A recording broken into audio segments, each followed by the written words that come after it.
এই ঘটনাটি আমাদেরকে যিনি পাঠিয়েছেন, ওনার অনেকগুলো ঘটনা ইতিমধ্যে আমরা প্রচার করেছি। ওনার নাম শেখ মিকাইল আহমেদ, ওনার বাড়ি মাগুরা জেলার মোহাম্মদপুর উপজেলায়। উনি বাংলাদেশের একটি রিনাউন্ড পত্রিকায় চাকরি করছেন।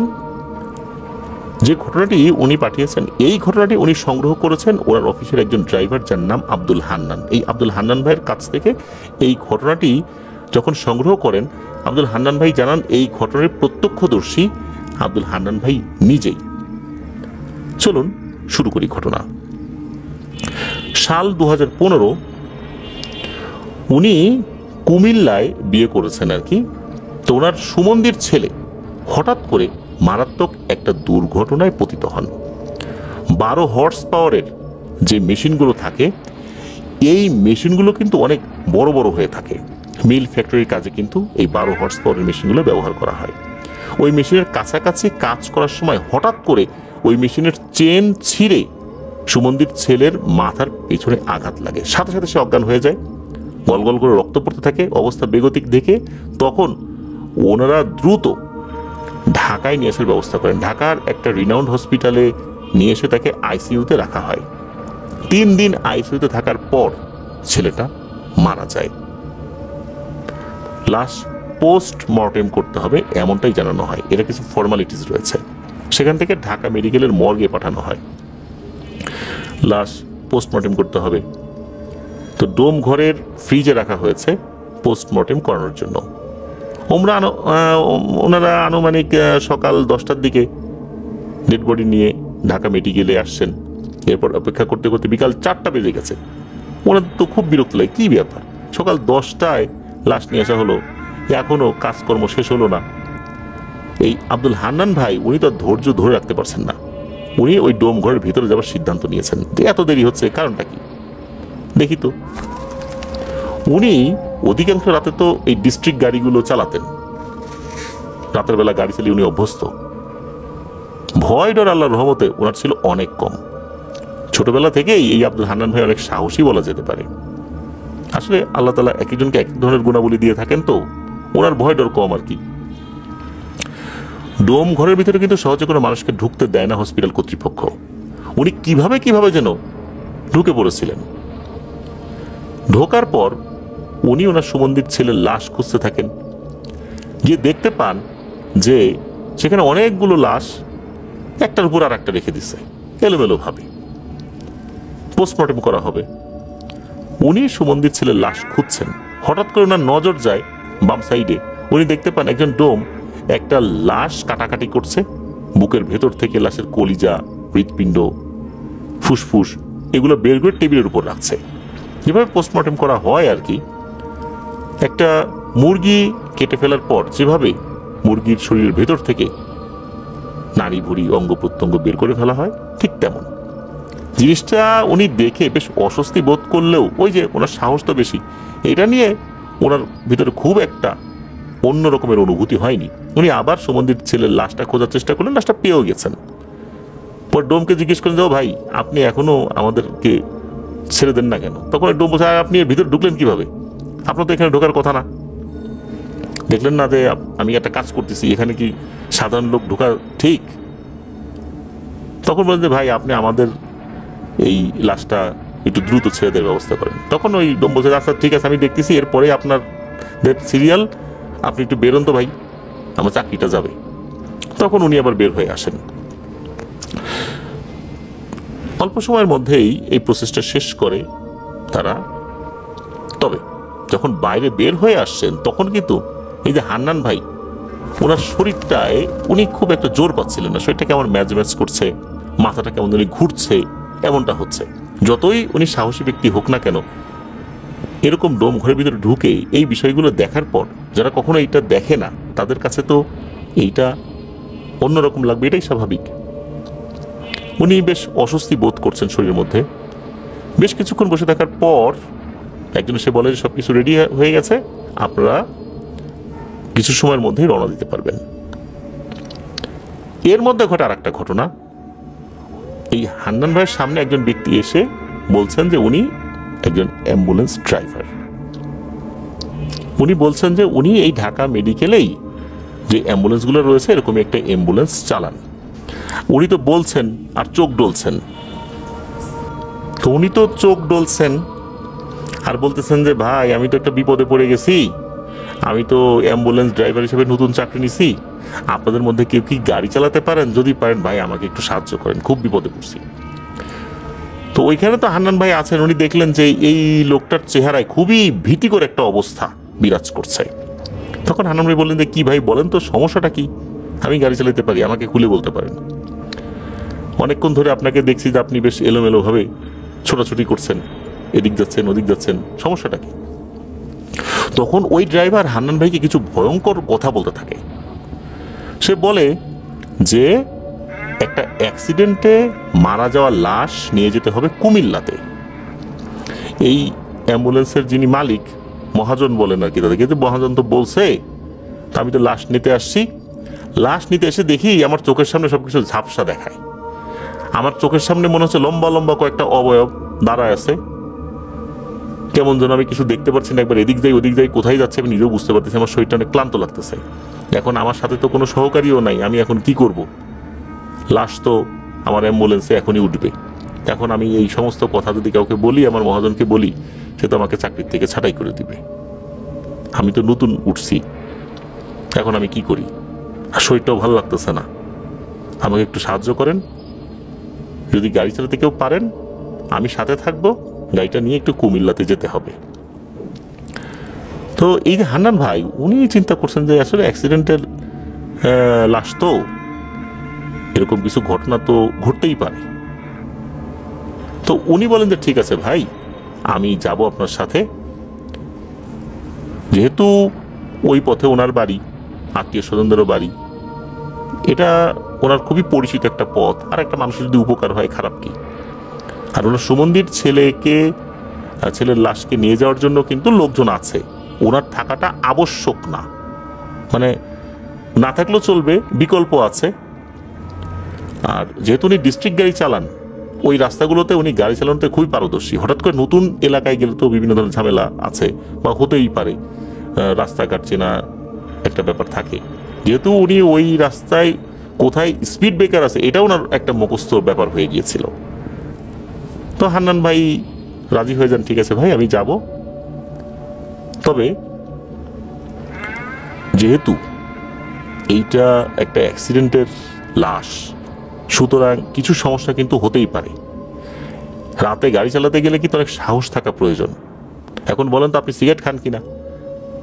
আপনার সাথে আমি যাব, শর্ত হলো যে যতক্ষণ না পর্যন্ত বাড়ি পর্যন্ত না পৌঁছাই ততক্ষণ পর্যন্ত আমাকে একটার পর একটা সিগারেট জ্বালিয়ে দিতে হবে। আমি যখন স্টিয়ারিংয়ে বসবো এক মুহূর্তে কিন্তু চোখ আমি তো ওভাবে ঘুমানোর জন্য বন্ধ করতে পারবো না, যেহেতু আমি গাড়ি চালাবো। আর সিগারেট যদি আমি এই অবস্থায় না খাই তাহলে কিন্তু আমার ভিতরে মরণ ঘুম চেপে বসবে। বুঝতে পারছেন নিশ্চয় আমি কি বুঝাতে চাচ্ছি? তখন ওটা বলেন জি ভাই বুঝতে পারছি। তখন হান্নান ভাই বলেন যে আর ভয় পাবেন না, চলেন। তো ঠিক আছে, ওনারা যাবেন। এদিকে ওই সুমন্দির ছেলের লাশ নেওয়ার জন্য যারা এসেছিলেন তাদেরকে সবকিছু বুঝিয়ে দেন, দেখ ভাই বিপদে পড়ছে, আমি আসতেছি এই কাজটা শেষ করে। তো ওনারা যখন রওনা দিয়েছেন সময়টা কিন্তু সন্ধ্যার ঠিক পরপর। এইটা পরপর হইলেও একদম ঢাকা শহর থেকে বের হতে হতে রাত 8টার কাছাকাছি বেজে যায় আর কি। এটা কিন্তু আহামরি খুব বেশি রাত না, অন্তত কুমিল্লায় যাওয়ার প্রেক্ষাপটে আর কি। তো ড্রাইভিং সিটের পাশেই ওই নতুন ড্রাইভারটা বসা, পেছনে লাশ রয়েছে, লাশের দুজন আত্মীয় বসা। ওনারা ঢাকা থেকে বের হয়ে যাত্রা শুরু করেছেন, ঠিকঠাক করতে যাচ্ছেন।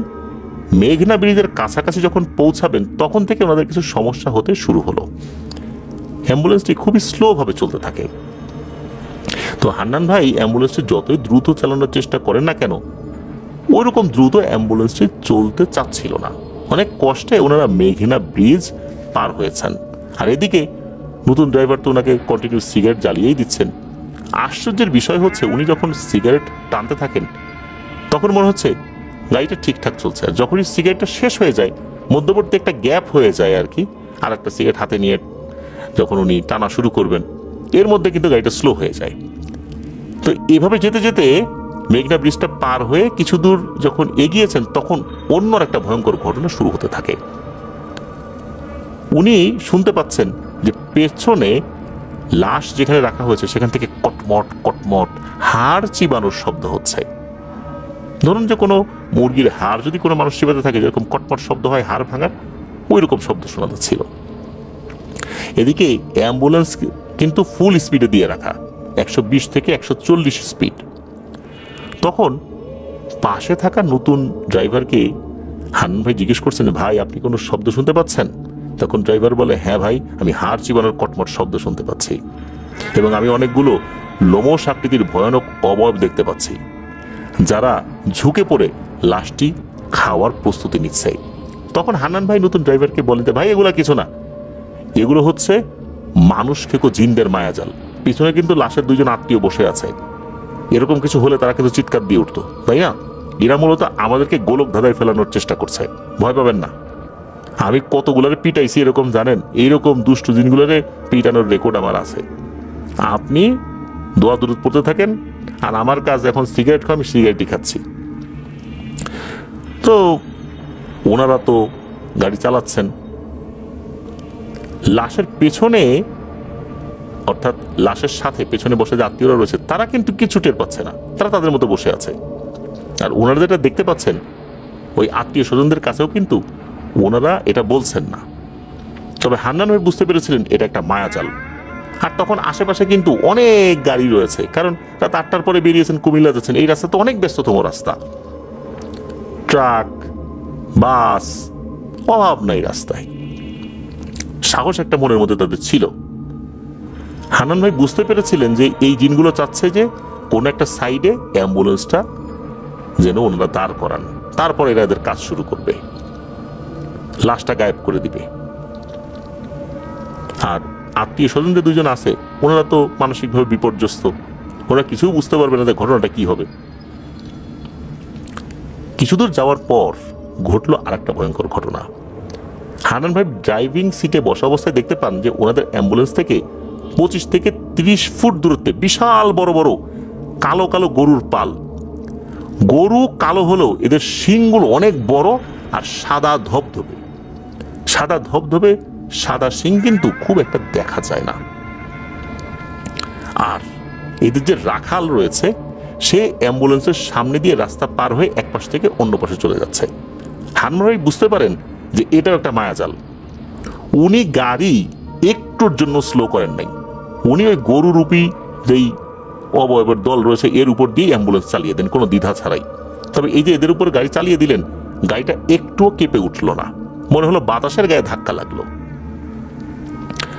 এভাবে কিছুটা পথ যখন সামনে এগিয়েছেন তখন এবার দেখতে পান তিনজন বিশাল লম্বা আকৃতির অবয়ব, পরনে সাদা কাপড় এবং সাদা ধুতি পরা রাস্তা পার হচ্ছে একইভাবে।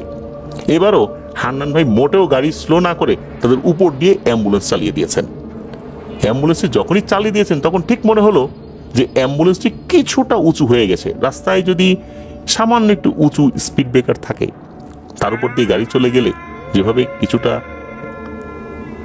নড়ে ওঠে, গাড়ি শেক করে, একটু লাফিয়ে ওঠে, ঠিক তেমনটাই হলো। আর এরই মধ্যে কিন্তু লাশের হাড় চিবানোর কটমট আওয়াজ আবারও ওনাদের কানে আসতে থাকে। এভাবে করতে করতে বেশ কিছু বাধা বিপত্তি পেরিয়ে ওনারা রাত 10:30টার দিকে ওই লাশের যে গন্তব্য সেখানে পৌঁছাতে সক্ষম হন। আগে থেকে কবর খোঁড়া ছিল, সব কাজ সম্পন্ন করা ছিল, দ্রুত জানাজা পড়ানো হয় বা সবকিছু যে প্রসেস ছিল যে গোসল করানো এগুলো সবকিছু রেডি ছিল আর কি। সেগুলো করে দ্রুত জানাজা পড়িয়ে লাশের দাফন কাফন সম্পন্ন করা হয়। রাত তো তখন বেশ ভালোই বেজে গেছে। এখন এই যে হান্নান ভাই উনি কি করবেন? উনি তো ওনার শ্বশুরবাড়ির দিকে চলে যাবেন, আত্মীয় স্বজনদের ওইদিকে। এখন হয়েছে কি, এই যে নতুন ড্রাইভার এসে হান্নান ভাইয়ের পা জড়িয়ে ধরে হাও মাও করে কান্নাকাটি শুরু করছে, ভাই আমাকে এখন একা ছেড়ে যায়েন না, ঝামেলা কিন্তু আছে। তখন বলেন যে কি ব্যাপার, কি হয়েছে ভাই বলেন, এমন তো কথা ছিল না। তখন ওই নতুন অ্যাম্বুলেন্স ড্রাইভার বলছেন যে ভাই আপনি যখন অ্যাম্বুলেন্স চালাচ্ছেন তখন কিন্তু আমার বাম পাশে থাকা লুকিং গ্লাস আমি খুব ভয়ঙ্কর প্রাণী দেখতে পেয়েছিলাম, তখন আপনাকে বলি নাই। আমি দেখেছিলাম বিশাল লম্বা লম্বা দানবের মতো কালো অবয়ব, শরীরে অসংখ্য লোম, এতটাই কালো কুচকুচে যে লাইটের আলো এদের শরীরে পড়ে পুরো শরীর চকচক চকচক করছে, চোখ দুটো লাল জল জল করছে, আর অ্যাম্বুলেন্সের পিছনে পিছনে দৌড়ে আসছে। এটা আমি দেখতে পাচ্ছিলাম, হয়তোবা অন্য কেউ দেখেনি। এটা দেখে আমি ভয়ে অনেক চুপসে গিয়েছিলাম। তখন আমি আপনাকে এই বিষয়টা বলিনি। দয়া করে আমাকে এভাবে একা ছেড়ে দিয়েন না, আমাকে ঢাকা অবধি পৌঁছে দেন ভাই। আমার শরীরে একটুও শক্তি নাই, আমি কোনোভাবেই এতটা পথ যেতে পারবো না। এখন এই রকম হাউ মাউ করে কান্নাকাটি দেখে হান্নান ভাই তো মায়ায় পড়ে যান, বলে আচ্ছা ঠিক আছে ভাই, আমি আপনাকে ঢাকায় পৌঁছাই দিব, যেহেতু অনেক ভয় পাইছেন, নতুন মানুষ এই লাইনে, তো ঠিক আছে পৌঁছাই দিব। মানবতার দিক চিন্তা করে হইলেও আমাকে এটা করতেই হবে। তবে আপনি ঢাকাতে গিয়ে প্রথমে ভালো কোনো হুজুরের শরণাপন্ন হয়ে ঝাড়ফুঁক করে নেবেন, যেহেতু অনেক ভয় পাইছেন, কোনো সমস্যা তো হতেই পারে। তো যাই হোক, ওনারা রওনা দিয়েছেন ঢাকার উদ্দেশ্যে। ঢাকায় পৌঁছাতে পৌঁছাতে তখন রাত প্রায় 3টার কাছাকাছি বেজে যায় আর কি। আল্লাহর রহমতে ফেরার পথে তেমন কোনো সমস্যা না হলেও ঠিক যখন ওই লাশের বাড়ি থেকে ওনারা অ্যাম্বুলেন্সটা নিয়ে বের হবেন, তখন ওই পাশে বাঁশঝাড় ছিল, একটা বড় বাঁশ রাস্তার উপরে ওনারা পড়ে থাকতে দেখেন। এদিকে হান্নান ভাই তো বুঝতে পারছেন যে ঘটনা তো এখানে শেষ না রে, এখন আর একটা ঝামেলা করার চেষ্টা করছে। উনি ওই বাঁশের উপর দিয়েই গাড়ি উঠিয়ে দেবেন এরকম চিন্তা করছেন। ঠিক তখনই এই বাসটা একদম সাঁ করে সোজা হয়ে যায় ওনাদের দুজনের সামনেই। ওনারা গাড়ির সামনের হেডলাইটের আলোতে সেটা স্পষ্টভাবে দেখতে পেলেন। এরপর আল্লাহর রহমতের কোনো সমস্যা হয়নি, ঢাকায় চলে আসছিলেন। তো ঢাকায় চলে আসার পর ওই যে যিনি ড্রাইভার, উনি হান্নান ভাইকে 1000 টাকা দিতে চেয়েছিলেন, তো উনি নিতে চান নাই, তারপর জোর করে দিয়েছিলেন আর কি। দিনের বেলা যখন ঘুমিয়েছেন হান্নান ভাই, সারা রাত তো অনেক করেছেন আর কি, ফজরের পরে গিয়ে উনি ঘুমিয়েছেন। ঘুমানোর পর উনি ওই দিনের বেলা ঘুমের মধ্যেই স্বপ্নে দেখেন যে একটা ভয়ঙ্কর অবয়ব এসে তাকে বলছে, তোদের কপাল ভালো রে, এই যাত্রায় তোরা বেঁচেছিস, কোনোভাবে অ্যাম্বুলেন্সে যদি একটু সময়ের জন্য দাঁড় করাতিস, ওই লাশটিকে আমরা পুরো গায়েব করে খেয়ে ফেলতাম, কিন্তু তুই কিভাবে যেন আমাদের মায়াজাল বুঝে ফেলেছিলি, তোর অনেক সাহস, বেঁচে গেলি এবারের মতো। তো এটাই ছিল ঘটনা।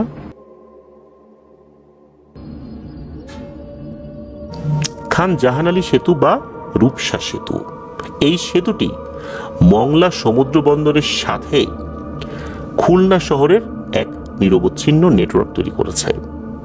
আর বাংলাদেশের অর্থনৈতিক উন্নয়নে এই সেতুর গুরুত্ব কিন্তু অপরিসীম। প্রতিনিয়ত অসংখ্য যানবাহন এই সেতুর উপর দিয়ে চলাচল করে। সেতুটি 2005 সালে উদ্বোধন করা হয়েছিল। যদিও বা অনেক আগে থেকেই মানুষ নৌকায় এপার ওপার আসা যাওয়া করত, যা এখনো করে। রূপসা সেতুকে ঘিরে কিন্তু অনেক ধরনের ঘটনা প্রচলিত রয়েছে। এমনই একটি ঘটনা আমাদেরকে পাঠিয়েছেন মোহাম্মদ নাজিম উদ্দিন। উনি ঢাকার দক্ষিণ কাফরুলের বাসিন্দা। ঘটনাটি মূলত উনি শুনেছিলেন ওনার এক চাচাতো ভাইয়ের কাছ থেকে, আর এই চাচাতো ভাই শুনেছেন তার এক বন্ধুর কাছ থেকে। মূলত সেই বন্ধুর সাথেই ঘটনাটি ঘটেছিল। রূপসা সেতুকে ঘিরে বেশ কিছু মিথ প্রচলিত রয়েছে। তার মধ্যে একটি হচ্ছে, এই সেতুতে মাঝে মাঝে নাকি রাতের বেলা সাদা পোশাক পরা বা শাড়ি পরা এক রহস্যময় নারী অবয়বকে দেখা যায়। আসলে কি দেখা যায়? এই বিষয়টা বন্ধুদের মধ্যে কৌতূহল সৃষ্টি করে, আর এই কৌতূহলের বশবর্তী হয়ে তারা রাতের বেলা একটি অভিযানে বেরিয়েছিল। সাল 2015। মানুষ 4 জন, সজীব, রায়হান, সালমান আর তারেক, এরা 4 জনই বন্ধু। তারা সবাই খুলনার স্থানীয় এবং রাতের বেলা বাইক নিয়ে ঘোরাফেরা করতে খুবই পছন্দ করে। এই 4 জনের মধ্যে একজন, সে ছিল সবচেয়ে সাহসী এবং যুক্তিবাদী। সে এসব কোনো কিছু আসলে বিশ্বাসই করতে চায় না। সে হচ্ছে সজীব। সে ভূতের গল্প তো একদমই বিশ্বাস করে না, জিন ভূতে তার একদমই বিশ্বাস নাই। মাঝে মাঝে বন্ধুরা মিলে প্রায়ই এই জিনের ঘটনা নিয়ে ঠাট্টা তামাশা করত। একদিন রাতের বেলা আড্ডা দিতে দিতে উঠল রূপসা সেতুর ভয়ের ঘটনা নিয়ে। এটি বাংলাদেশের অন্যতম একটি গুরুত্বপূর্ণ সেতু। রাতের বেলা এক অদ্ভুত সৌন্দর্যে ভরে ওঠে এই সেতুটা। স্থানীয়রা তো বিভিন্ন ধরনের কথা বলেই, এই যে রাতের বেলা সেতু নাকি একটা সাদা শাড়ি পরা নারী অবয়বকে দেখা যায়, সে নাকি পথচারীদেরকে সাহায্য করতে চায়। কিন্তু কোনো পথচারী যদি রাজি হয় সাহায্য নিতে, তাহলেই ঘটে যায় ভয়ঙ্কর ঘটনা তার সাথে। অনেক মানুষ নাকি এই সেতুতে দাঁড়িয়ে সাদা শাড়ি পরা কোনো একটা নারী অবয়বকে ঝাঁপ দিতে দেখেছে, কিন্তু নিচে কিছুই পাওয়া যায়নি। কথিত আছে এই সেতু তৈরির সময় নাকি বেশ কয়েকজন শ্রমিক দুর্ঘটনার শিকার হয়ে মারা গিয়েছিলেন। এই কারণেই হয়তোবা এই ধরনের ভয়ের ঘটনা ঘটে চলছে বলে মানুষ বলা বলি করে আর কি। তো এই যে সজীব এসব গল্প শুনে হেসেই উড়িয়ে দেয়। সে বন্ধুদের চ্যালেঞ্জ করলো, বলল চল এক রাত্রে রূপসা সেতুতে যাই, গিয়ে দেখি কে আছে। গভীর রাত্রে যাব, যাতে করে তখন লোকজন খুব কম থাকে আর এপাশ ওপাশ থেকে গাড়িও আসা যাওয়া কম করে। যত নীরব থাকবে ততই ভূত দেখার সম্ভাবনা বেড়ে যাবে মানুষের বর্ণনা অনুযায়ী। বাকিরা প্রথমে এই প্রস্তাব শুনে একটু ইতস্তত করলেও এই সজীবের সাহস দেখে অন্যরা রাজি হয়ে যায়। তাদের পরিকল্পনা ছিল এক অমাবস্যার রাতে তারা রূপসা সেতুর উপর দীর্ঘক্ষণ কাটাবে। যদি কিছু দেখে তাহলে তো ভালো। এরকমই চিন্তা থেকে এক অমাবস্যার রাতে তারা 4 বন্ধু মোটর বাইক নিয়ে রূপসা সেতুর দিকে রওনা হয়। দুটো মোটর বাইকে 4 জন। তারা যখন গিয়েছে রাত 12টারও বেশি বাজে, তখন শহরে তো লোকজন কমতে শুরু করেছে। তারা যখন সেতুর কাছাকাছি পৌঁছলো তখন থেকেই এক অদ্ভুত ঠান্ডা বাতাস মনে হলো তাদেরকে ঘিরে ধরলো, যদিও বা তখন গ্রীষ্মকাল ছিল। সেতুর উপর কিন্তু ল্যাম্পপোস্ট রয়েছে, আলো রয়েছে, কিন্তু মনে হচ্ছে সেতুর উপর এক অদ্ভুত ধরনের অন্ধকার চতুর্দিক থেকে ঘিরে ধরে রেখেছে।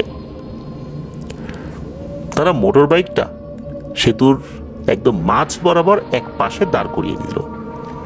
চারদিকে নিস্তব্ধতা, শুধু নদীর পানি আর বাতাসের শব্দ। প্রথম আধা ঘন্টা 1 ঘন্টা কিছুই হলো না, মাঝে মাঝে কয়েকটা ট্রাক আসা যাওয়া করলো। এই যে সজীব তার বন্ধুদের দিকে তাকিয়ে হাসলো আর বলল, দেখেছিস সব বাজে কথা। ঠিক তখনই এই রাতুল সে চিৎকার দিয়ে উঠলো, ওই দেখ তো ওইটা কি। তো তার আর এক নাম তো রায়হান, আমরা শুরুতে বলেছি। তার এই চিৎকারে অন্যরা ওইদিকে তাকালো। তারা দেখলো যে সেতুর রেলিং এর পাশে একটি সাদা আবছা মূর্তি দাঁড়িয়ে আছে। মূর্তিটি ধোয়ার মতো আবছা, তবে কিছুটা বোঝা যাচ্ছিল যে এটি একটি নারী। নারীটি একাকী ভাবে নদীর দিকে তাকিয়েছিল। তার লম্বা চুলগুলো বাতাসে উঠছিল। 4 বন্ধু তো ভয়ে জমে গেল। এই যে সজীব, সে কিছুটা অপ্রস্তুত হয়ে পড়ল। তার কোনো যুক্তি মনে হচ্ছে ওই সময় কাজ করছে না। তবে এই 4 জনই সাহস করে কয়েক পা এগিয়ে গেল। তারা যখন এগিয়ে গেল তখন ওই নারী অবয়বটা ধীরে ধীরে তাদের দিকে ঘুরলো, তাদের দিকে তাকালো। তার মুখটা দূর থেকে স্পষ্ট বোঝা যাচ্ছিল না, তবে মনে হচ্ছে সে হাসছে। হঠাৎ করে ওই নারীটা তাদের দিকে হাত বাড়লো, মনে হচ্ছে সে কিছু চাইছে। সজীব তো সাহসী, সে সাহস করে বলে উঠল, এই কে আপনি, কি চান? নারীটি কোনো উত্তর দিল না, কেবল তার এক হাত আরো প্রসারিত করলো। তারপর হঠাৎ করেই মনে হলো বাতাসের জন্য মিলিয়ে গেল, চোখের পলকে সে অদৃশ্য হয়ে গেল। তার কোনো চিহ্নই নাই। 4 বন্ধু তো বেশ ভয় পেয়ে গেল। তারা দ্রুত মোটর বাইকে উঠে সেখান থেকে চলে এলো। সেই রাত্রে কেউই ঘুমাতে পারেনি। ওই যে সজীব, সে সবসময় যুক্তি দিয়ে কথা বলতো, সেও কোনো যুক্তিতেই এটা মেলাতে পারছে না যে আমরা 4 জনই দেখলাম। 4 জনের একসাথে তো হ্যালুসিনেশন হওয়ার কথা না, হতেও পারে ম্যাস হ্যালুসিনেশন হতেও পারে, একসাথে 4 জনই দেখেছে এটাও হতে পারে। তো এরকমই তারা ব্যাখ্যা দিয়েছিল।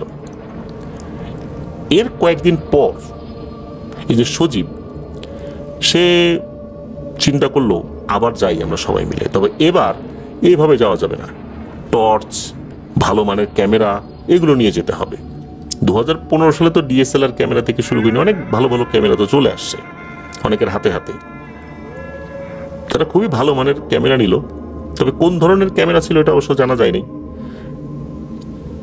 তাদের চিন্তা ছিল যদি কোনো কিছু দেখে সাথে সাথে ছবি তুলে ফেলবে, আর ফেসবুকে তারা এই বিষয়টা নিয়ে আসার চেষ্টা করবে যে তারা এই বিষয়টা দেখেছে, এরকমই পরিকল্পনা তাদের ছিল। তারা যায়, তবে এবার বেশি রাত করে গিয়েছে।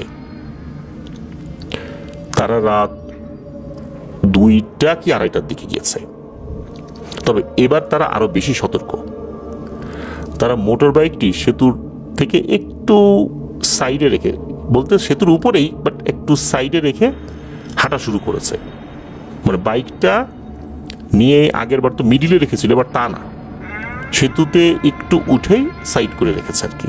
তারপর তারা হাঁটা শুরু করেছে। এবারের পরিবেশটা কিন্তু বেশ স্বাভাবিক।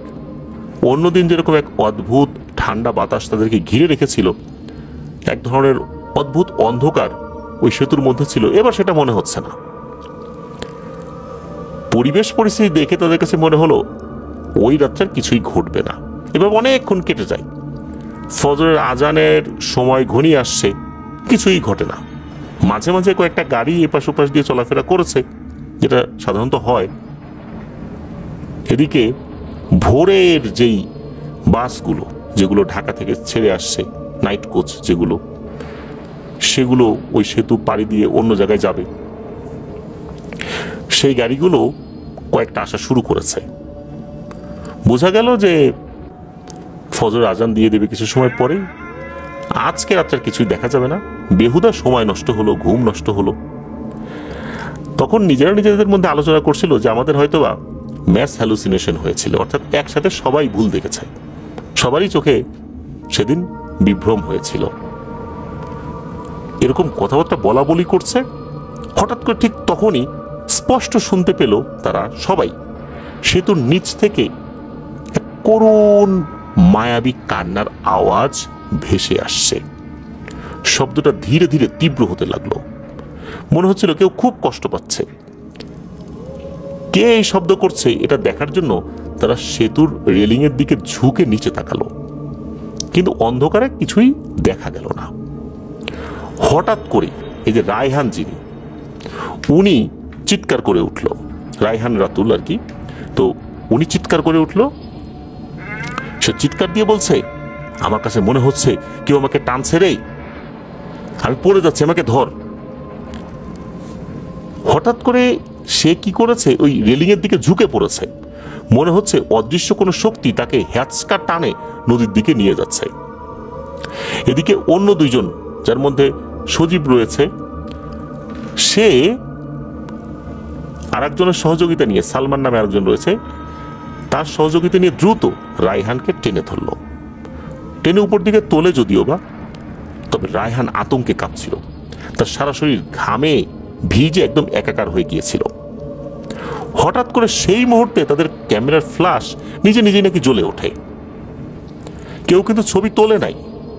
হঠাৎ করে একসাথে সবগুলো ক্যামেরা, তারা যে কয়েকটা ক্যামেরা নিয়ে গিয়েছিল, 4 জন গিয়েছিল, তো তারা 2টার মতো ক্যামেরা নিয়ে গিয়েছিল। এই 2টো ক্যামেরাতেই হঠাৎ করে ফ্ল্যাশ জ্বলে ওঠে। তারা তো অবাক হয়ে যায়, একসাথে 2টো ক্যামেরায় ফ্ল্যাশ কেন জ্বলে উঠলো? ছবি তুললে ফ্ল্যাশ জ্বলে ওঠার কথা। তারা চিন্তা করলো ক্যামেরায় কোনো ছবি কি উঠেছে। তারা তখন ক্যামেরার ডিসপ্লেতে ছবি দেখার চেষ্টা করলো, আর তখনই তারা ভয়ঙ্কর একটা জিনিস দেখতে পেল, যা তারা মোটেও আশা করেনি, যেটা ক্যামেরায় ঘটতে পারে। তারা দেখলো ডিসপ্লেতে, 2টো ক্যামেরাতেই ডিসপ্লেতে প্রায় সেম ছবি ভেসে উঠেছে, অত্যন্ত অস্পষ্ট, তবে প্রতিটা ছবিতেই একটা রহস্যময় মুখের মতো কিছু একটা দেখা যাচ্ছিল। মনে হচ্ছে এটা কোনো নারী বা পুরুষ, যার মুখে দাড়ি নেই বা এরকম কিছু নেই, এরকম মনে হচ্ছে। তবে স্পষ্টভাবে এটা নারী না পুরুষ ওভাবে বোঝা যাচ্ছে না। তবে চোখ 2টো ছিল কালো গহ্বরের মতো। এই কালো গহ্বর মনে হচ্ছে 2টো ভয়ঙ্কর গর্ত। 2টো চোখ যেখানে থাকে সেখানে 2টো গর্তের মতো, আর জিহ্বার মতো কিছু একটা দেখা যাচ্ছে। ছবিটা যদিও বা অস্পষ্ট, তবে মুখমণ্ডলে এক বিকৃত হাসি যে ছিল এটা বোঝা যাচ্ছে। এদের মধ্যে আর একজন ছিল যার নাম হচ্ছে তারেক। এই তারেক ভাই আবার বেশ ভীতু প্রকৃতির একজন মানুষ ছিলেন। তিনি চিৎকার করে উঠলেন যে, এই পালা পালা রে, আমাদেরকে মেরে ফেলবে। এখন তারা কিন্তু সেতুর মাঝ বরাবরও ছিল না, ওই সেতুর এক সাইডে বাইক রেখে কিন্তু উঠে এসেছিল, মাঝ বরাবরও তখন আসেনি। এই কারণে তাদের বাইকের কাছে দৌড়ে যাওয়াটা কিন্তু তাদের জন্য সহজ ছিল। তারা তাদের বাইকের দিকে দৌড়ানো শুরু করলো। হঠাৎ করে তাদের মোটর বাইকের ইঞ্জিন নিজে নিজেই স্টার্ট হয়ে গেল, আর তারা দেখলো যে স্টার্ট হয়ে এই বাইকটা নিজে নিজেই ঘুরে তারা যেই পথ দিয়ে সেতুতে উঠেছিল ওই পথের দিকে যাওয়া শুরু করেছে। তারা তো বাইকের পেছনে দৌড়ানো শুরু করেছে। হঠাৎ করে বাইকটা খুবই দ্রুত গতিতে চলতে চলতে মনে হলো অদৃশ্য হয়ে গেল। চার বন্ধু তো দিশেহারা, হায় হায় এখন কি হবে, মোটর বাইকও গায়েব হয়ে গেল। তখন তাদের কাছে মনে হলো অসংখ্য মানুষ তাদেরকে ঘিরে রেখেছে, যেই মানুষগুলোকে তারা দেখতে পাচ্ছে না। মনে হচ্ছে এই মানুষগুলো একে অন্যের সাথে ফিসফিস করে কথা বলছে। বাতাসটা ভারী হয়ে ওঠে, তাদের দম বন্ধ হয়ে আসছিল। সবাই তো ভয়ে ঘামতে শুরু করেছে, যাবোটা কোথায় এখন, বাইকও তো নাই, কোন দিকে দৌড় দিব, সেতুর উপরের দিকে যাব নাকি এখন শহরের ভিতরে ঢুকে যাব। এর মধ্যে কি হয়, এই রায়হান ভাইয়ের বুকে হঠাৎ করে ব্যথা শুরু হয়। সে মাটিতে বসে পড়ে, আর তারেক ভাই উনি সজীব ভাইকে অনুরোধ করে যে, সজীব কিছু একটা কর, আমরা তো মনে হয় মরেই যাবো এইবার। সজীব ভাই নিজেকে শান্ত করার চেষ্টা করলেন। উনি বুঝতে পারছিলেন এটা সাধারণ কোনো ভৌতিক ঘটনা নয়, এটা অন্য রকমের একটা ঘটনা। সে চিৎকার করে বলে উঠল, আপনারা কে, কি চান আমাদের কাছে? কোনো উত্তর এলো না, তবে ফিসফিসানির শব্দ আরো তীব্র হলো। তখনই তাদের নাকে ভেসে এলো মানুষ পোড়ানোর মতো এক ধরনের বিশ্রী গন্ধ। সজীব ভাই যে কখনো কোনো কিছু বিশ্বাসই করতো না, সেই মানুষটা এখন জোরে জোরে দোয়া দরুদ পড়া শুরু করেছে। সে যখন দোয়া দরুদ পড়া শুরু করেছে তখন এক অদ্ভুত ঘটনা ঘটলো। বাতাস যেন শান্ত হয়ে গেল, ওই ফিসফিসানির শব্দটাও কমতে লাগলো। মনে হলো তাদের আশেপাশের লোকজনের যে উপস্থিতির ভাবটা ছিল সেটাও কমে আসছে আর কি। ধীরে ধীরে সেতুর পরিবেশটা স্বাভাবিক হতে শুরু করলো। ফজরের আজানও দিয়ে দিয়েছে ইতোমধ্যে, অর্থাৎ এই বিষয়টা যে কমে যাচ্ছে এর কিছুক্ষণ পরেই ফজরের আজান দিয়ে দেয়। তারা দ্রুত যে পথ দিয়ে সেতুতে উঠেছিল সেদিকে দৌড়াতে থাকে। দৌড়াতে দৌড়াতে যখন কিছুটা পথ এগিয়ে গিয়েছে তখন তারা দেখে তাদের বাইক দুটো এক পাশে কাত হয়ে পড়ে আছে, তবে ইঞ্জিন বন্ধ। কোনো মতন তারা তো বাইকের কাছে পৌঁছায়, তারপরে বাইক স্টার্ট দেয়। এরপর তারা দ্রুত ওখান থেকে চলে আসে। সবাই যে যার মতো বাড়িতে ফেরত আসে, তবে কয়েকদিন কেউই স্বাভাবিক ছিল না। এদের মধ্যে তারেক যে একটু ভীতু প্রকৃতি, সে ভয়ঙ্করভাবে মানসিকভাবে বিপর্যস্ত হয়ে যায়। রায়হান, সজীব এরা দিনের বেলাতেও আতঙ্কে থাকতো। আর এর মধ্যে এই যে সালমান নামে যে ছেলেটা, এ আরো বেশি অসুস্থ হয়ে পড়েছিল। তবে সবাই পরিবারকে জানিয়েছিল বিষয়টা। তারা তো তাদের মতো করে হুজুর ডেকে রুকিয়া করানোর চেষ্টা করেছে। আস্তে আস্তে তারা স্বাভাবিক হয়েছেন। এই সমস্যাও তাদের মধ্যে আর বেশি দিন গ্রো করেনি। আল্লাহর রহমতে ওনারা আবার আগের মতো স্বাভাবিক হয়ে যান। তবে ওনারা রাতের বেলা পরখ করার জন্য যে ওখানে ভূত প্রেত আছে কিনা এইটা দেখার জন্য অন্তত আর কখনো তারা সেতুর উপরে ওঠেন নাই। এটাই ছিল ঘটনা। প্রিয় লিসেনার্স, খুলনায় যারা রয়েছেন তাদের কারোর সাথে কি এই অভিজ্ঞতা হয়েছে? যদি হয়ে থাকে আমাদেরকে কিন্তু ঘটনা পাঠিয়ে দিতে পারেন। আবারও স্বাগতম জানাচ্ছি প্রিয় লিসেনার্স আমাদের থার্সডে নাইটের 174তম আয়োজনে নতুন আরো একটি ঘটনায়। এখন যে ঘটনাটি আপনাদের সাথে শেয়ার করব, এই ঘটনাটি আমরা পেয়েছি নাজমুল হক রাসেল ভাইয়ের কাছ থেকে। ওনার বাড়ি কিশোরগঞ্জ জেলার তারাইল উপজেলার জাওয়ার ইউনিয়নের ছনাটি গ্রামে। এর আগে ওনার একটি ঘটনা আমরা প্রচার করেছিলাম মরাচরা বিল শিরোনামে।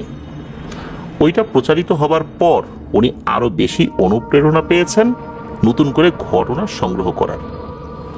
এরপরে উনি একটি ঘটনা পেয়েও যান ঘটনাটি উনি পান ওনার এক স্টুডেন্টের গার্ডিয়ানের কাছ থেকে, যার নাম মনির।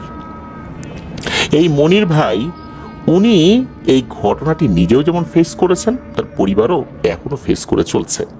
মনির ভাইয়ের বাড়ি ময়মনসিংহ জেলার ফুলপুর উপজেলার ফুলপুর গ্রামে। ঘটনার সূত্রপাত যখন হয় তখন এই মনির ভাইয়ের বয়স 10-12 বছর। সালটা 1999 সাল হবে বলে উনি অনুমান করেন। তো এই মনির ভাইয়েরা এক ভাই এক বোন। দিন ওনাদের ভালোই যাচ্ছিল। স্কুলে পড়া বাদ দিয়ে যোগ দিয়েছিলেন বাবার সাথে কাজে। ওনাদের বাড়ির বর্ণনাটা কিছুটা দেয়া দরকার। ওনাদের বাড়িটা একটু আলাদা হয়ে আছে জনবসতি থেকে। বাড়ির 3 পাশে জঙ্গল, আরেক পাশ দিয়ে মেইন রাস্তায় ওঠার জন্য সরু পথ। ওনাদের ঘরের ঠিক সোজা পেছনে ছিল একটা ভয়ঙ্কর বাঁশঝাড়। ওনারা পরিবারের সবাই হঠাৎ করে লক্ষ্য করা শুরু করলেন সন্ধ্যার কিছুক্ষণ পর থেকে ওই বাঁশঝাড়ে কতগুলো আগুনের গোলা দৌড়াদৌড়ি করত। ক্রিকেট বলের সাইজের আগুনের গোলাগুলো এভাবে ছোটাছুটি করত। রাত যখন গভীর হয়ে যেত তখন শুরু হতো তাণ্ডব। যেমন ঘরে ঢিল মারা, বাঁশঝাড়গুলো মনে হচ্ছে ভেঙে চুরে যাচ্ছে। এমন মনে হতো ওই বাঁশগুলো ওনাদের টিনের চালে লেগে চালগুলোই ভেঙে পড়ে যাবে এখন। সকালে উঠে দেখতেন সবকিছু স্বাভাবিক, যেন রাতে কিছুই হয়নি। মনির ভাইয়ের বাবা উনি কবিরাজের কাছে গেলে কবিরাজ জানান একটা অন্য রকমের কথা। সেটা হচ্ছে যে এই মনির ভাইয়ের বাবা গ্রামের রাস্তায় হাঁটার সময় নাকি কয়েকটি পিশাচ শ্রেণীর জিনেদের খাবারে পা দিয়ে সেই খাবার নষ্ট করে ফেলেছিলেন। এরপর থেকেই ওই পিশাচ শ্রেণীর জিনগুলো এই বাড়ির পিছনে লেগেছে। এই কথা শুনে ওনার আব্বা তো কিছুই মনে করতে পারেন না যে কখন, কোন পরিস্থিতিতে, কোন সময়ে, কবে এই কাজটি হলো। উনি তো কিছুই বলতে পারেন না। ওই কবিরাজের কাছ থেকে কিছু পানি পড়া, তেল পড়া এগুলো নিয়ে চলে আসছিলেন। যেহেতু বাঁশঝাড় থেকেই সমস্যা, তাই এই মনির ভাইয়ের বাবা সিদ্ধান্ত নিলেন যে বাঁশঝাড়টা কেটে ফেলা হবে। সেই সিদ্ধান্তের পর একটি ঘটনা ঘটে। মনির ভাইয়ের আব্বু যখন পরামর্শ করেছেন যে বাঁশঝাড়টা কাটা হবে, সিদ্ধান্ত নেওয়া হলো। এরপর ওনাদের এক প্রবাসী আত্মীয় স্বপ্নে দেখেন যে কিছু অবয়ব তাকে বলছে যে এই বাঁশঝাড় যেন না কাটা হয়, কাটলে বড় ক্ষতি হবে। এই প্রবাসী আত্মীয় স্বপ্নের কথা ওনাদেরকে সরাসরি না জানিয়ে জানিয়েছেন ওনাদের থেকে অনেক দূরে থাকেন এক ভাবির কাছে। তখন তো সবার কাছে মোবাইল ফোন ছিল না। উনি হয়তোবা ল্যান্ড ফোনে ফোন করে জানিয়েছিলেন। এখন ওই ভাবি তো ওনাদেরকে এই বিষয়টা টাইমলি জানাতে পারেননি। হয়তোবা তারও ব্যস্ততা ছিল, আজ যাব কাল যাব জানানোর জন্য। এই করতে করতে এদিকে হয় কি, সিদ্ধান্ত অনুযায়ী বাঁশঝাড় ওনারা কেটেও ফেলেছেন। বাকি রাখা হয় অনলি 4টা বাঁশ। এই বাঁশঝাড় কাটার ক্ষেত্রে সবচেয়ে বেশি ভূমিকা যিনি পালন করেছিলেন তিনি হচ্ছেন এই মনির ভাই নিজেই। 4টা বাঁশ কি মনে করে রেখে দিয়েছিলেন, চিন্তা করলেন থাক এই বাঁশগুলো। এদিকে বাঁশ কাটার পর থেকেই ওনাদের ঘরের সবাই বেশ অসুস্থ হয়ে পড়েন। অসুস্থতার কারণ অবশ্য ওই সময়ের মতো ওনারা সেভাবে বুঝতে পারেন নাই। একদম গুরুতর অসুস্থ বিষয়টা এরকমও না। তো এই বাঁশঝাড় কাটার 2-3 দিন পর পাশের বাড়ির এক চাচি এসে বলে ওই বাঁশঝাড়ে যে বাকি 4টা বাঁশ রয়েছে এই বাঁশগুলো নাকি তার লাগবে। ওনারা অনুমতি দিয়ে দিলেন। ওই চাচি নিজ হাতে ওই বাঁশগুলো কাটলো, বাঁশগুলো নিয়েও গেল। বাঁশ কাটার পর সন্ধ্যা থেকে তার উঠল প্রচন্ড জ্বর। তার থেকে ভয়ঙ্কর একটা ঘটনাও ঘটে গেল ওই বাড়িতে। ওই চাচির একটা বড় ষাঁড় গরু ছিল। ওই ষাঁড়টা বেশ শক্তিশালী ছিল, বেশ সুঠামদেহী ছিল। ওটাকে উনি বিক্রি করে বেশ মোটা অঙ্কের টাকা আয় করবেন ওই চিন্তা করেই ষাঁড়টা উনি লালন পালন করছিলেন। বিক্রির উপযোগীও হয়ে গিয়েছিল, মানে হাটে তোলার উপযোগী হয়ে গিয়েছিল। ওই ষাঁড়টাকে উনি খুব পছন্দ করতেন, ভালোবাসতেন, নিজের হাতে গোসল করিয়ে দিতেন, খাবার খাওয়াতেন। ওই ষাঁড়টাকে একটা জায়গায় বেঁধে একটা চারি থাকে যার মধ্যে খাবার দেওয়া হয় আর কি, মাটির হয়ে থাকে এই জিনিসটা। তো ওই চারিতে উনি খাবার দিতেন, অধিকাংশ সময় বেঁধেই রাখতেন আর কি, খুব যত্নআত্তি করতেন। তো উনি ওই চারিতে খাবার খাওয়াচ্ছিলেন, খাবার দিয়ে উনি কিছু জরুরি কাজ করার জন্য একটু দূরে সরে গিয়েছেন, যেটা সবসময় করেন আর কি। কিছুক্ষণ পর এসে দেখেন ওই গরুটা অর্থাৎ ওই ষাঁড়টা মরে পড়ে আছে। হঠাৎ করে সুস্থ স্বাভাবিক একটা ষাঁড় গরু কিভাবে মারা গেল? তার আগে কোনো অসুস্থতা ছিল না, কয়েক মিনিট আগেও অসুস্থতা ছিল না, এখন হঠাৎ করে মারা গেল, এটা কিভাবে সম্ভব? মনির ভাইয়ের পরিবার যখন এই কথাটা শুনলেন তখন ওনারা তো বুঝতে পেরেছেন ঘটনাটা কে ঘটিয়েছে। এদিকে ওনাদের ঘরে ওনার আব্বা আম্মা দুজনই অসুস্থ, তবে ওনার যে ছোট বোন ছিল সে আবার একটু কম অসুস্থ হতো। তবে সবচেয়ে বেশি জটিলতা দেখা দিল মনির ভাইয়ের আম্মার সাথে। তার অবস্থা সবসময় খারাপ হয়ে যেত। বাঁশঝাড় কাটার পর থেকে হঠাৎ করে ওনার খিঁচুনি উঠতো, মানুষ স্ট্রোক করলে যেরকম অবস্থা হয়ে যায় অনেকটা ওই রকম হতো, চোখ লাল টকটকে হয়ে যেত। এর থেকেও আর একটা জটিল সমস্যা শুরু হয়, সেটা হচ্ছে ওনার আম্মার মাথায় জট বাঁধা শুরু করে। একবার জট কাটলে আর একবার আর এক রকম ভাবে জট উঠত। ওনার আম্মার মাথায় নাকি 3 ধরনের জট হয়। এই ধরনের জটগুলোর নাকি ভিন্ন ভিন্ন নাম রয়েছে, শিবের জট, তারপর এরকম ভিন্ন ভিন্ন নাম রয়েছে। এটা অবশ্য অন্য নাম কি নাম অন্য দুটা সেটা অবশ্য উনি বলতে পারেন নাই। এই সমস্যা শুরু হওয়ার পর বিভিন্ন জায়গায় ওনার আম্মাকে নিয়ে যাওয়া হয়, দেখানো হয়, অনেক মানে হুজুর কবিরাজ দেখানো হয়েছে, কিন্তু কোনো কাজ হয়নি। হুজুররা দেখেন, কবিরাজ দেখেন, দেখার পর তারা তাদের মতো করে ঝাড়ফুঁক করে দেন, তদবির দেন, কয়েকদিন ভালো থাকে, আবার আগের মতো শুরু হয়ে যায় সবকিছু। এইসব ঘটনার মধ্যে আবার শুরু হয় নতুন একটা ঘটনা। ওনার বোনের বিয়ে নিয়ে কথা হচ্ছে, ভালো পাত্রও পেয়ে যান সেই অনুযায়ী। তো বিয়ের তারিখও ঠিক হয়। বোনের যেদিন বিয়ের আর অল্প কিছুদিন বাকি, কোথা থেকে যেন একটা মেয়ে আসছে ওনাদের বাড়িতে বেড়াতে। সে পরিচয় দেয় সে তার বোনের বান্ধবী। এখন বিয়ের কিন্তু তখনও 4-5 দিন বাকি, এত আগে কেউ আসবে এটা তো ওনারা চিন্তা করেন নাই। ওনারা তো সেভাবে কাউকে দাওয়াতও দেন নাই।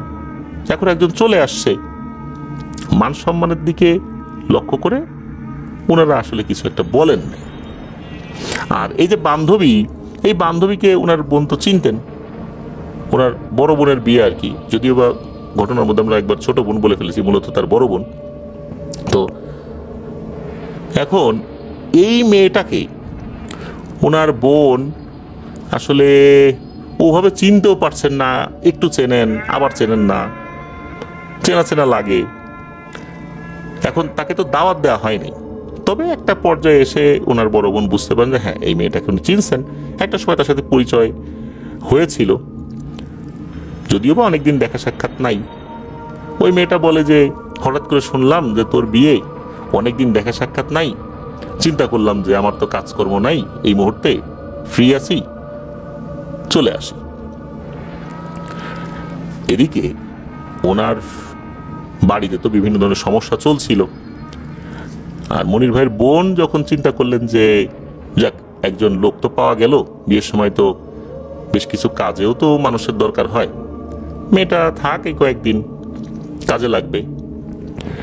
এই মেয়েটা আসার পর থেকে মনির ভাইয়ের বোনের সাথে এমন ভাব জমানোর চেষ্টা করেছে, মনির ভাইয়ের বোনও এই মেয়ের কথায় তার সাথেও আন্তরিকতা আসলে সৃষ্টি করে ফেলেছেন।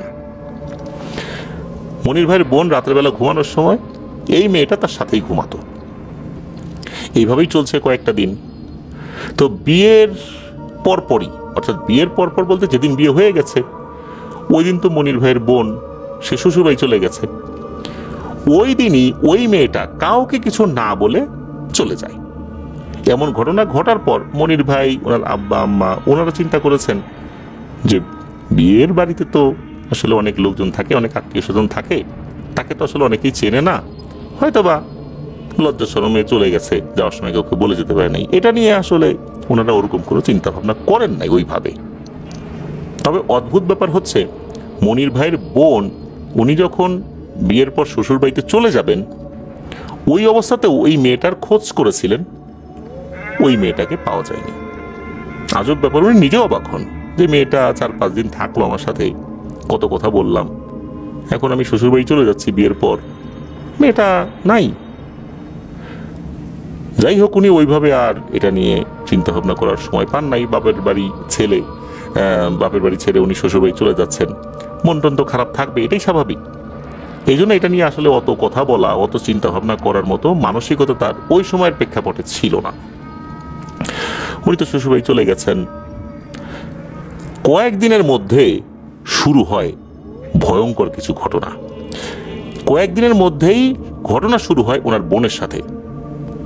তার আচরণ উল্টোপাল্টা হয়ে যায়, পাগলের মতো আচরণ শুরু হয়ে যায়, স্বামীর সাথে আচরণ খারাপ হয়ে যায়।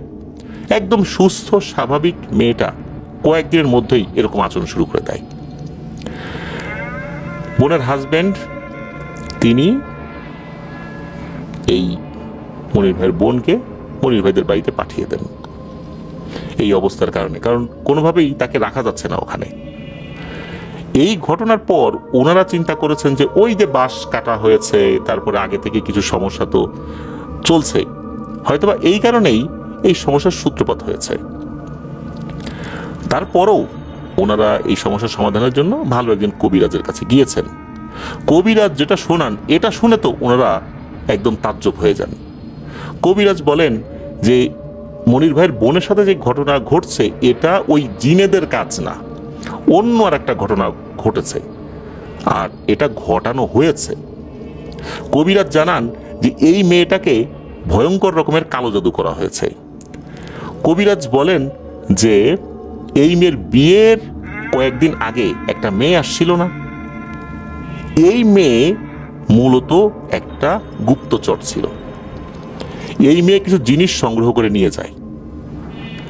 যখন মনির ভাইয়ের বোন রাতে ঘুমিয়েছে ওই মেয়ের সাথে, তখন ওই সময়টাতে ওই মেয়ে মনির ভাইয়ের বোনের মাথার চুলের কিছু অংশ কেটে নিয়েছে, তার নখের কিছু অংশ কেটে নিয়েছে, তার ব্যবহৃত কিছু কাপড় সংগ্রহ করেছে।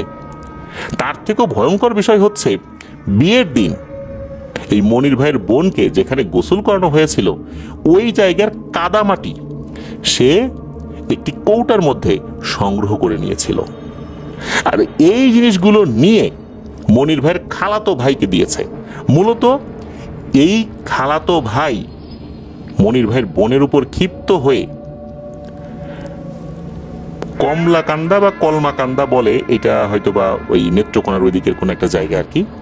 তো এইখানে বসবাসকারী গারো উপজাতিদের কোনো এক তান্ত্রিককে দিয়ে ভয়ঙ্কর কালো জাদু করানো হয়েছে। তো ওই হুজুর জানান যে এই কালো জাদু কাটানো এই মুহূর্তে সম্ভব নয়, এটা দীর্ঘ সময় লাগবে, তবে তাতে আসলে এই মেয়ের ক্ষতি আরো বেড়ে যাবে। যারা কালো জাদু করেছে তাদেরকে দিয়েই এই সমস্যার সমাধান করতে হবে, এরা এই জাদুর উপকরণ নষ্ট করে দিলে ঠিক হয়ে যাবে। এখন কি আর করা, সেখানে যেতে হবে। যেহেতু ওই জায়গার কথাটা জানিয়ে দিয়েছেন ওই কবিরাজ পুঙ্খানুপুঙ্খভাবে, তখন ওনারা সেখানে যাওয়ার প্রস্তুতি নেন। যখন প্রস্তুতি নিয়েছেন তখন এই কাজের দায়িত্ব এসে পড়ে মনির ভাইয়ের উপরে। উনি নেত্রকোনার সেই কলমাকান্দাতে যাওয়ার জন্য প্রস্তুতি নিয়েছেন, সেখানে জানো তো ওই উপজাতির নেতৃস্থানীয় ব্যক্তি যিনি, তার সাথে কথা বলেন। তার সাথে কথা বলার পর উনি বলেন যে হ্যাঁ, এরকম একটা ঘটনা তো ঘটছে, আমরা জানি, তবে তুমি তো বাবা আসতে দেরি করে ফেলেছ। ওই জিনিসগুলো যেগুলো দিয়ে জাদু করা হয়েছে এগুলো তো এই কয়েকদিনে নষ্ট হয়ে গেছে। আর এই জিনিসগুলো এত দ্রুত নষ্ট হয়, এটা এমন একটা জাদু খুবই দ্রুত নষ্ট হয়ে যায়। চুল সহজে নষ্ট হয় না মাটির নিচে থাকলেও, কিন্তু এই জাদু করার পর এগুলো খুব দ্রুত নষ্ট হয়ে যায়। আর এই জিনিসটার সাথে সাথে যেই মেয়ের উপর জাদু করা হয়েছে তার শরীরের বিভিন্ন অঙ্গ প্রত্যঙ্গ, বিশেষ করে ভেতরের যে অর্গানগুলো, সেগুলো নষ্ট হতে থাকে। এই জাদু এখন ঠিক করা তো সম্ভব হবে না। হ্যাঁ, করতে পারবো, তবে পরিপূর্ণভাবে এটা কখনোই ঠিক হবে না। সারা জীবন এটা বয়ে বেড়াতে হবে। একটা জিনিস হতে পারে, সে হয়তোবা মারা যাবে না, তবে তার সমস্যা কিন্তু থেকেই যাবে। কি আর করা, মনির ভাই এতেই রাজি হন, অন্তত বোনটা বাঁচুক। এরপর ওই গারো উপজাতির যিনি নেতা ছিলেন, উনি একজন তান্ত্রিককে বলেন যে তুমি এই জিনিসটা তো করছিলা, এটা সলভ করে দাও, অর্থাৎ এটা সমাধান করে দাও। উনি নেতার কথা শুনে বলেন যে ঠিক আছে, আমি এটা করে দিচ্ছি। এদিকে মনির ভাই উনি তো আসছেন বাড়িতে আসার পর ওই খালাতো ভাইকে মারার জন্য বড় একটা ধালো দা নিয়ে উনি রওনা দিয়েছেন। এখন ওই খালাতো ভাইকে যদি উনি মেরে ফেলেন, তাহলে তো অনেক ধরনের মামলা মোকদ্দমা, এই ঝামেলায় পড়তে হবে। এমনিতে পরিবারে বিভিন্ন ধরনের সমস্যা চলছে, কিন্তু ওনার এত রাগ হয়েছে যে আমার বোনের এত বড় ক্ষতি সে কেন করলো, তার সাথে কি এমন শত্রুতা যে এমন ক্ষতিটা করলো, এভাবে নোংরা ভাবে কালো জাদু করলো। শেষ পর্যন্ত দা নিয়ে তার কোনো ক্ষয়ক্ষতি করতে পারেননি, কারণ হচ্ছে এই মনির ভাইয়ের মা বাবা বাধা দিয়েছিলেন। কেননা এই যে তার খালাতো ভাই কাজটা করলো, এটার তো আসলে কোনো প্রমাণ নাই, সেই করেছে। কবিরাজের কথায় তো কাউকে এইভাবে দোষী সাব্যস্তও করা যায় না। আর ওই মেয়েটার খোঁজ খবর পাওয়া যাচ্ছিল না, সে যে কোথায় চলে গেছে, যেই মেয়েটা সেই কাজটি করেছিল, হয়তোবা তাকে অন্য কোথাও সরিয়ে দেওয়া হয়েছে। বিভিন্ন দিক চিন্তা করে শেষ পর্যন্ত এটা নিয়ে আর মনির ভাই আগান নাই, কারণ এখন কোনো মামলা মোকদ্দমায় ফেসে গেলে এমনিতেই পরিবারে বিভিন্ন ঝামেলা চলছে, আরো ঝামেলা সামনে উদ্ভব হবে। আল্লাহর উপর বিচার দিয়ে পরবর্তীতে উনি ওনার রাগকে নিয়ন্ত্রণ করেন। এই যে মনির ভাইয়ের যেই বোন, তার যে বিয়ে হয়েছিল, ওখান থেকে ছাড়াছাড়ি হয়ে যায়, ডিভোর্স হয়ে যায়। এরপর কিছুটা আস্তে আস্তে স্বাভাবিক হন, যেহেতু ওই যে জাদুটা কেটে দেওয়া হয়েছিল। বেশ কিছুদিন পর আবার আর একটা জায়গায় তাকে বিয়ে দেওয়া হয়, আল্লাহর রহমতে সেখানে তার 2টো সন্তান হয়। তবে ওই যে জাদুটা করা হয়েছিল, ওইটার প্রভাব কিন্তু পুরোপুরি কাটেনি। এখনো ওই প্রভাবে তার মধ্যে অনেক ধরনের সমস্যাই দেখা যায়, তবে ওই পাগলামি ভাব বা এরকম কিছু এইটা এতটা নাই, শারীরিকভাবে যে অসুস্থতাগুলো থাকে। তবে সমস্যা যেটা হলো সেটা হচ্ছে দ্বিতীয় বিয়ের পর মনির ভাইয়ের বোনের সাথে সমস্যা বেশি না হয়ে শুরু হলো তার স্বামীর সাথে। তার স্বামী অস্বাভাবিক আচরণ করা শুরু করলো। এটা কেন হলো?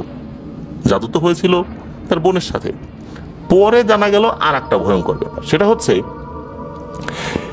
তার বোনের হাজবেন্ডকে এই হাজবেন্ডের যিনি বড় ভাই, অর্থাৎ তার বোনের হাজবেন্ডের বড় ভাই, এই বড় ভাইয়ের বউ আবার জাদু করেছে সম্পত্তি হাতিয়ে নেওয়ার জন্য। এই কারণেই মূলত তার বোনের হাজবেন্ডের মধ্যে অস্বাভাবিক আচরণ শুরু হয়ে গেছে। প্রিয় লিসেনার্স, দেখুন কি একটা ভয়ঙ্কর ব্যাপার। প্রথমে মনির ভাইয়ের বোনকে জাদু করলো তার খালাতো ভাই, প্রথম সংসার ধ্বংস হয়ে গেল। আবার দ্বিতীয় বিয়ে হলো, সেখানে স্বাভাবিকভাবেই সবকিছু চলছিল, 2টো সন্তানও হলো আল্লাহর রহমতে, আলহামদুলিল্লাহ। এরপরে জাদু করলো কে? তার হাজবেন্ডেরই বড় ভাইয়ের বউ। তাকে মেরে ফেললে সব সম্পত্তি তাদের হাতে চলে আসবে। তো এই যেই সমস্যাটা, এই সমস্যাটা এখনো চলমান রয়েছে। এখনো ওই বাঁশঝাড়ের পিশাচগুলো লেগে আছে। মাঝে মাঝেই এই মনির ভাইয়ের চোখ নাকি খুব ভয়ঙ্কর রকম লাল হয়ে যায়। তার শরীরেও বিভিন্ন ধরনের উপসর্গ এখন দেখা যায়। এখনো তার মাকে সুস্থ করার জন্য চেষ্টা করেই যাচ্ছেন। উনি বর্তমানে ময়মনসিংহের ভালুকাতে একটি গার্মেন্টসে কর্মরত রয়েছেন এই মনির ভাই। এটাই ছিল ঘটনা। প্রিয় লিসেনার্স, এবারের ঘটনাটি আমরা যার কাছ থেকে পেয়েছি তার নাম রোমান। ওনার বাড়ি বাগেরহাট জেলার ফকিরহাট উপজেলায়। ওনার গ্রামের নামটি আমাদেরকে দিয়েছেন, সঙ্গত কারণে গ্রামের নামটি উল্লেখ করতে নিষেধ করায় সেটা আমরা বলছি না। ঘটনাটি ওনার বাবার সাথে ঘটে যাওয়া। ওনার বাবা তখন খুলনায় একটি জুট মিলে চাকরি করতেন। ওই জুট মিলটার নাম ছিল আলিম জুট মিল। 1985 সালে ওনার বাবা চাকরি শুরু করেন। চাকরির সুবাদে ওনার বাবার সাথে ওই একই মিলে কর্মরত আরেকজনের সাথে খুবই ভালো সম্পর্ক সৃষ্টি হয়। তো দুজনের মধ্যে বেশ ভালো অন্তরঙ্গ সম্পর্ক। একদিন ওনার বাবা খেয়াল করেন যে ওই ব্যক্তিটা খুবই মন খারাপ করে বসে আছে। যখন রোমান ভাইয়ের বাবা জিজ্ঞেস করেছেন যে কি ভাই ঘটনা কি, তখন উনি বলেন যে ভাই আমার ভাই অসুস্থ, তো আজকে তার অপারেশন। তখন উনি আবার জিজ্ঞেস করেছেন যে ও তো কোথায়, কোন হসপিটালে অপারেশন হচ্ছে? তো উনি আবার উত্তর দেন, না না হসপিটালে না, অপারেশন বাসাই হবে, আজকে রাতেই হবে। উনি তো অবাক হয়ে যান যে এ কি বলে, অপারেশন কি আবার বাসায় হয় নাকি? বাসায় কিভাবে অপারেশন করবে? অপারেশন থিয়েটার তো হসপিটালে থাকে, এটা কিভাবে সম্ভব? এটা উনি চিন্তা করলেন। এরপর আবার জিজ্ঞেস করলেন যে তার সমস্যাটা কি, কি হয়েছে? ছোটখাটো কোনো সমস্যা যেটা বাসায় অপারেশন হবে?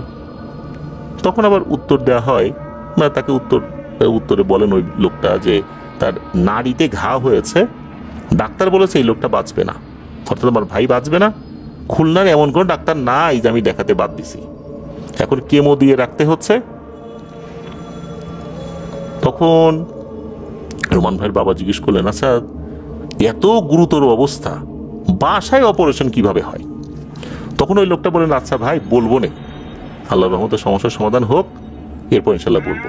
তখন রোমান ভাইয়ের বাবা কিছু বলেন নাই।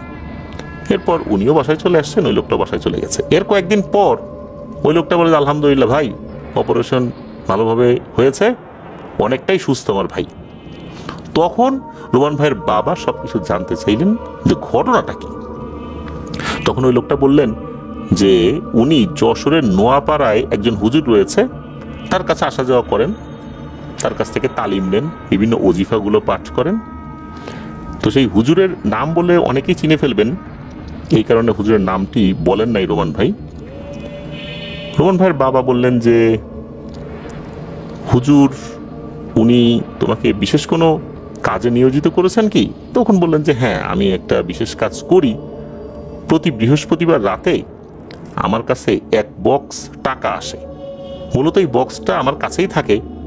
বৃহস্পতিবারের দিন এই বক্সটা আমি খুলি, কে দেয় টাকা, কোত্থেকে আসে টাকা, এটা আমি ঠিক বলতে পারি না। আমি খুলনার টুটপাড়া কবরস্থানে এই টাকাটা পৌঁছে দিয়ে আসি। হুজুর এই বক্স দিয়েছে, হুজুর বলতে পারবে এই টাকাটা কোত্থেকে আসে, আমার জানার এখতিয়ার নাই। আমি শুধু সপ্তাহের ওই নির্দিষ্ট দিনই খুলি, আর এই টাকাটা কবরস্থানে গিয়ে দিয়ে আসি। ওখানে একটা দান বক্স আছে, সেখানে দিয়ে আসি।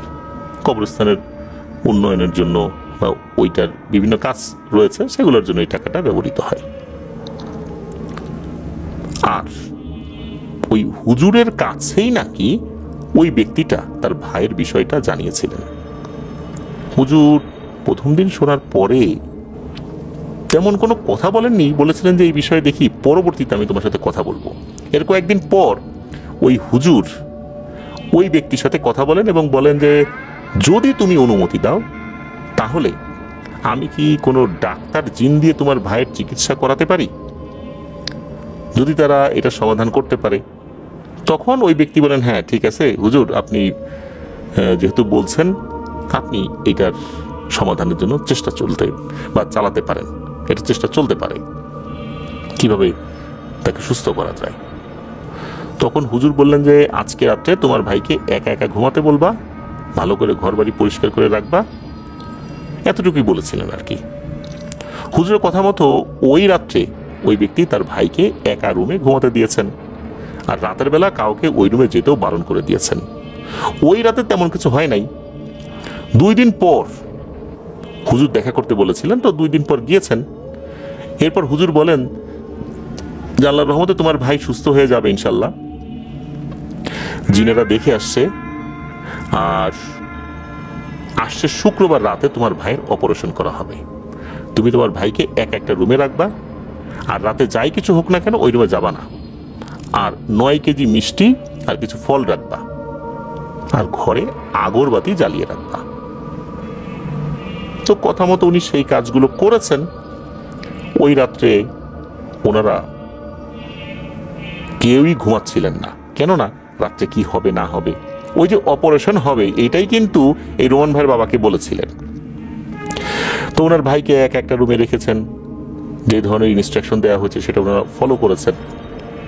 তো রাত যখন মোটামুটি 12টার বেশি বাজে, হঠাৎ করে ওই ঘর থেকে ফিস ফিস ফিস ফিস শব্দ। মনে হচ্ছে যে 5-6 জন লোক কথা বলছে উচ্চ স্বরে, কেউ ফিস ফিস করে কথা বলে যেরকমটা শোনা যায়। অনেকটা মনে হচ্ছে যে কারো গলা যদি ফ্যাস ফেসে হয়, এরকম কয়েকজন ব্যক্তি যদি একসাথে কথা বলে যেরকম শব্দ, ওই রকম কিছুটা আর কি। তো এই কথাগুলো বোঝা যায় না যে কি বলছে না বলছে। ওনারা বুঝতে পারছেন যে কিছু একটা হচ্ছে। এদিকে অপেক্ষা করতে করতে ওনারা কখন যেন ঘুমিয়ে পড়েছেন, নিজেরও টের পান নাই। হঠাৎ করে মনে হচ্ছে যে ওই ঘরের মধ্যে ধস্তাধস্তির আওয়াজ, মনে হচ্ছে মারামারি চলছে। এরকম তো হওয়ার কথা না, এখানে তো সবাই ভালো জিন, আর হুজুর তাদেরকে পাঠিয়েছেন, এমনটা তো হওয়ার কথা না। এদিকে তার ভাই তো অসুস্থ, কোনো বিপদ আপদ হলো কিনা, হতে পারে যে ওই দিনগুলো চলে গেছে, এরপরে ওইখানে কোনো একটা সমস্যা হচ্ছে, ওনার ভাই হঠাৎ করে অসুস্থ হয়ে হাত পা ছোড়াছড়ি করছেন, এমনটা তো হতে পারে। এই চিন্তা থেকেই মূলত ওই ব্যক্তি ওই ঘরে যান। ঘরে গিয়েছেন যদিও বা, উনি চিন্তা করেছেন যে এখন আর কোনো সমস্যা নাই, অন্য কোনো সমস্যা হতে পারে। হুজুর কিন্তু বারণ করেছিলেন, তবে উনি তো ওই চিন্তা করে যান নাই। তো উনি যখন ওই ঘরে ঢুকেছেন, ঘরটা ভিতর থেকেও কিন্তু লক করা না, ওনার ভাই তো অসুস্থ, বাইরে থেকে লক করা। উনি দরজাটা খুলে যেই না ভিতরে ঢুকেছেন, উনি দেখেন 40-50 হাতের মতো লম্বা মোটা প্রায় 3 কি 4টা সাপ ওখানে দেখা যাচ্ছে। পুরো ঘরের ভেতরে মনে হচ্ছে সাপ পেঁচিয়ে আছে, এমন একটা অবস্থা। এইটা যখন উনি দেখেছেন, ঠাস করে ওনার গালে কে যেন একটা চড় মারল। এরপর ওনার কিছু মনে নেই। ওনার জ্ঞান ফেরে পরের দিন। যখন জ্ঞান ফেরে তখন উনি দেখেন যে উনি হুজুরের বাসায়। হুজুরের দিকে তাকাতেই হুজুর যে প্রচন্ড রেগে আছেন এটা উনি বুঝতে পারলেন। হুজুর তাকে বেশ রাগান্বিত স্বরেই বললেন, তোমাকে আমি বারণ করছিলাম না, তুমি ঘরে যাবা না, তুমি কেন গেলে? তুমি জানো যে তুমি ওখানে যাওয়ার সাথে সাথে তুমি মারা যেতে পারতে। তখন হুজুর জানায়, তোমার ভাইয়ের অপারেশন একজন ডাক্তার জিনে করেছে। আমার অনুগত জিনেরা তাদের দেশ থেকে একজন মেইন ডাক্তার আর একজন সহকারী ডক্টর নিয়ে আসছে, মেইন ডাক্তার অপারেশন করেছে। আর সবকিছু ঠিকঠাকভাবেই সম্পন্ন হয়। হওয়ার পর আমার অনুগত জিনেরা মিষ্টি আর ফল খেতে বললে তারা এগুলো খেতে রাজি হচ্ছিল না। তারা হঠাৎ করে এমন একটা বিষয় বলে বসে, এটা তাদের কাছ থেকে তারাও আশা করেনি, কারণ তারা একই গোত্রের জিন। তারা বলে বসে যে তোমার ভাইকে তারা নিয়ে যাবে তাদের দেশে, তোমার ভাইয়ের উপরে তারা কিছু কাজ করবে, আর তোমার ভাইয়ের সাথে এই 2 জন ডাক্তার জিন থাকতে চায়। এই কথা বলার পর আমার অনুগত জিনেরা কিন্তু রাগান্বিত হয়, বলে না, হুজুর তো এই কারণে তোমাকে এখানে পাঠায় নাই, আমরা তোমাদেরকে নিয়ে আসলাম তার সাথে তো লেগে থেকে তোমাদের সময় নষ্ট করার জন্য না, এরও সময় নষ্ট করার জন্য না। তুমি কাজ করেছো, তোমাকে ধন্যবাদ, তোমার জন্য হাদিয়ার ব্যবস্থা করা হয়েছে, মিষ্টি রাখা আছে, ফল রাখা আছে, তোমরা এটা খাও, এটা খেয়ে চলে যাও, এর সাথে তো তোমাদের আর কোনো কাজ নাই, এটা তো তোমাদের সাথে কথা ছিল না। তখন নাকি ওই মেইন যে ডাক্তার জিন সে রাজি হয় না, তখন আর কি বাকবিতণ্ডা হয়। তখন হুজুরের অনুগত একজন জিন আবার গিয়ে হুজুরের কাছে বলছে যে এই ঘটনা, এই ডাক্তার 2 জিন, মেইন ডাক্তার সহকারী ডাক্তার, এরা এখন অন্য সুর ধরছে। এটা বলার সাথে সাথে হুজুর রাগান্বিত হয়, যেন কি এত বড় সাহস, ওদেরকে মানুষের উপকার করার জন্য পাঠাইলাম, এখন অপারেশন করে এর পিছে আবার লেগে থাকতে চাই, এটা তো ঠিক না। তখন হুজুর কি করেছেন, আরো বেশ কিছু জিনকে পাঠিয়েছেন, পাঠিয়ে ওদেরকে দিয়েছেন বেধরক পিটুনি, ওই 2 ডাক্তার জিনকে। এই ধরনের আচরণের কারণে, কারণ এটা তাদের সাথে যায় না। তারা মানুষের উপকার করতে আসছে, অপারেশন করে চলে যাবে, মানুষ তাদের জন্য দোয়া করবে, আল্লাহর রহমত তাদের উপর বর্ষিত হবে। তো এটা কোন ধরনের কথা? তো যখন মারামারি হওয়ার পর তাদেরকে পিটুনি দিয়ে বিদায় করেছে, ঠিক ওই সময় এসে এই ব্যক্তি ঢুকেছে। ওই সময় তো ঢোকার কথা না, আর তৎক্ষণাৎ তাকে চড় দিয়ে অজ্ঞান করে ফেলেছে। তো হুজুর বললেন যে ওই সময় তাদের মন মেজাজ খুব গরম ছিল, তোমার তো হঠাৎ করে ঢোকা ঠিক হয় নাই। তো উনিও বলেন যে হুজুর, আমি তো বুঝতে পারি নাই, আমি মনে করেছি যে অপারেশনের পর হয়তো বা কোনো একটা সমস্যা হয়েছে, এই জন্য সে ছটফট করছে। তো যাই হোক, এই অপারেশনের পর ওনার ভাইয়ের বুকের উপরে কিন্তু কাটা দাগ ছিল, সেলাইয়ের দাগও ছিল। মজার বিষয় হচ্ছে যে মনে হচ্ছিল যে এই সেলাইটা খুব দ্রুত শুকিয়ে গেছে, এমনটা মনে হচ্ছে। আরো 3-4 দিন আগে অপারেশন হয়েছে, সেলাইটাও খুব দ্রুত শুকিয়ে গেছে। তো আল্লাহর রহমতে এই সমস্যার সমাধান কিন্তু হয়। আর একটা ব্যাপার হচ্ছে যে ওই ঘরে একটা টেবিলের উপর কিছু তরল পদার্থ রাখা ছিল, কিছু ওষুধও ছিল, গাছের ওষুধ। হুজুর বলেন যে এই তরল পদার্থটা গাছের ছাল পাতা দিয়ে তৈরি এক ধরনের ওষুধ, আর ওখানে যে ওষুধটা রাখা আছে এগুলা খেতে হবে একটা বিশেষ পদ্ধতিতে। হুজুর সেই বিষয়গুলো খাওয়াবে কিভাবে রুগীকে সেই বিষয়টা বলেও দিয়েছিলেন। আল্লাহর রহমতে ওনার ভাই সুস্থ হয়ে গিয়েছিলেন, একদম পরিপূর্ণ সুস্থ। জিনেদের দ্বারা অপারেশন তাকে করানো হয়েছিল। আর এরপর এই ঘটনা শোনার পর রোমান ভাইয়ের বাবা যিনি, উনি বলেন ঠিক আছে, আমাকেও তার কাছে নিয়ে যাও, এমন একজন বুজুর্গ ব্যক্তির কাছ থেকে আমিও কিছু আমল শিখতে চাই। তাকে যখন নিয়ে যাওয়া হয় তখন হুজুর খুব সাদরে রোমান ভাইয়ের বাবাকে গ্রহণ করেন, বেশ কিছু আমল দেন, ওজিফা দেন। আস্তে আস্তে উনি সেগুলো করার চেষ্টা করছিলেন। এরপর উনি একটি ছোট বই দিয়েছিলেন তাকে, বলেছিলেন যে এই বইটা তুমি পড়বা, অন্য লোকের খুব জরুরি দরকার ছিল, এটা ধরার দরকার নেই। অর্থাৎ অন্য লোকের এটা ধরা বারণ। চলছিল সবকিছু ঠিকঠাক মতো। একদিন রাতের বেলা মিল থেকে ওনার বাবা বাসায় আসছেন, অর্থাৎ রোমান ভাইয়ের বাবা বাসায় আসছেন। রাত তখন 10টার কিছুটা বেশি। হঠাৎ করে উনি দেখতে পান ওনার সামনে বিশাল লম্বা একজন ব্যক্তি, পাঞ্জাবি পরা, জুব্বা না, মানে নর্মাল যে আমরা ফাড়া পাঞ্জাবি পরি না, এরকম একটা পাঞ্জাবি পরা, হেঁটে হেঁটে আসে, অনেক লম্বা। হঠাৎ করে এই ব্যক্তিকে দেখে উনি চমকে উঠে ওইখানে দাঁড়িয়ে পড়েন। ওই অবয়বটাই রোমান ভাইয়ের বাবার সামনে এসে লম্বা করে একটা সালাম দেন। সালামের উত্তরও রোমান ভাইয়ের বাবা দেন। ওই লম্বা অবয়বটা বলে, তুমি আজকে এই রাস্তা দিয়ে যেও না, সমস্যা হতে পারে, তুমি অন্য রাস্তা দিয়ে যাও। এই কথা শোনার পর রোমান ভাইয়ের বাবা বলেন, জি মোহতারাম, ঠিক আছে, আমি অন্য রাস্তা দিয়ে যাচ্ছি। উনি বুঝতে পারছেন ঘটনাটা কি। উনি অন্য রাস্তা দিয়ে যাওয়া যখন শুরু করেছেন, একটু পর কি যেন মনে করার পিছন দিকে তাকিয়ে দেখেন ওই অবয়বটা নাই। ঠিকঠাক মতো বাসায় চলে আসেন, পথে কোনো সমস্যা হয়নি। আর একদিন রাতের বেলা ওই যে হুজুর, ওই হুজুর, তারপর রোমান ভাইয়ের বাবা আর রোমান ভাইয়ের বাবার সেই বন্ধু, ওই যে অফিসিয়াল যে বন্ধু, তারা এক জায়গায় বসে মানে হুজুরের কাছে গিয়েছেন, অনেক বিষয়ে কথা বলছিলেন আর কি। তো একটা পর্যায়ে হুজুর অবশ্য নিজের বাসায় ছিলেন না, অন্য একটা জায়গায় ছিলেন। তো হুজুর বলছেন যে রাত তো অনেক হয়ে গেছে, এখন আমি বাসায় যাই। তখন রোমান ভাইয়ের বাবা বললেন যে হুজুর, অনেক তো রাত হলো, এত রাত্রে এখন গেলে তো আপনি গাড়ি পাবেন না। তখন হুজুর একটু হেসে দিয়ে বললেন যে ইনশাল্লাহ গাড়ি পেয়ে যাব। তখন অন্য দুইজন বললেন যে চলেন হুজুর, তাহলে আপনাকে একটু এগিয়ে দিয়ে আসি। তো হুজুরকে এগিয়ে দেওয়ার জন্য যখন রাস্তায় এসেছেন, তখন এই হুজুর রোমান ভাইয়ের বাবাকে বলছেন, দেখো তো তুমি কিছু দেখতে পাও কিনা। তখন রোমান ভাইয়ের বাবা বলছেন, না তো হুজুর, আমি তো কিছু দেখতে পাচ্ছি না। তখন হুজুর বলেন, আমার শরীরে হাত দাও, এখন দেখো তো কিছু দেখতে পাও কিনা। রোমান ভাইয়ের বাবা হুজুরের শরীরে হাত যখন দিয়েছেন, সামনের দিকে তাকিয়েছেন, উনি তো ভীষণ ভয় পেয়ে গেছেন। উনি দেখেন একটা কুমির, হুবহু একটা কুমির, কিন্তু মানুষের মতো হেঁটে আসছে।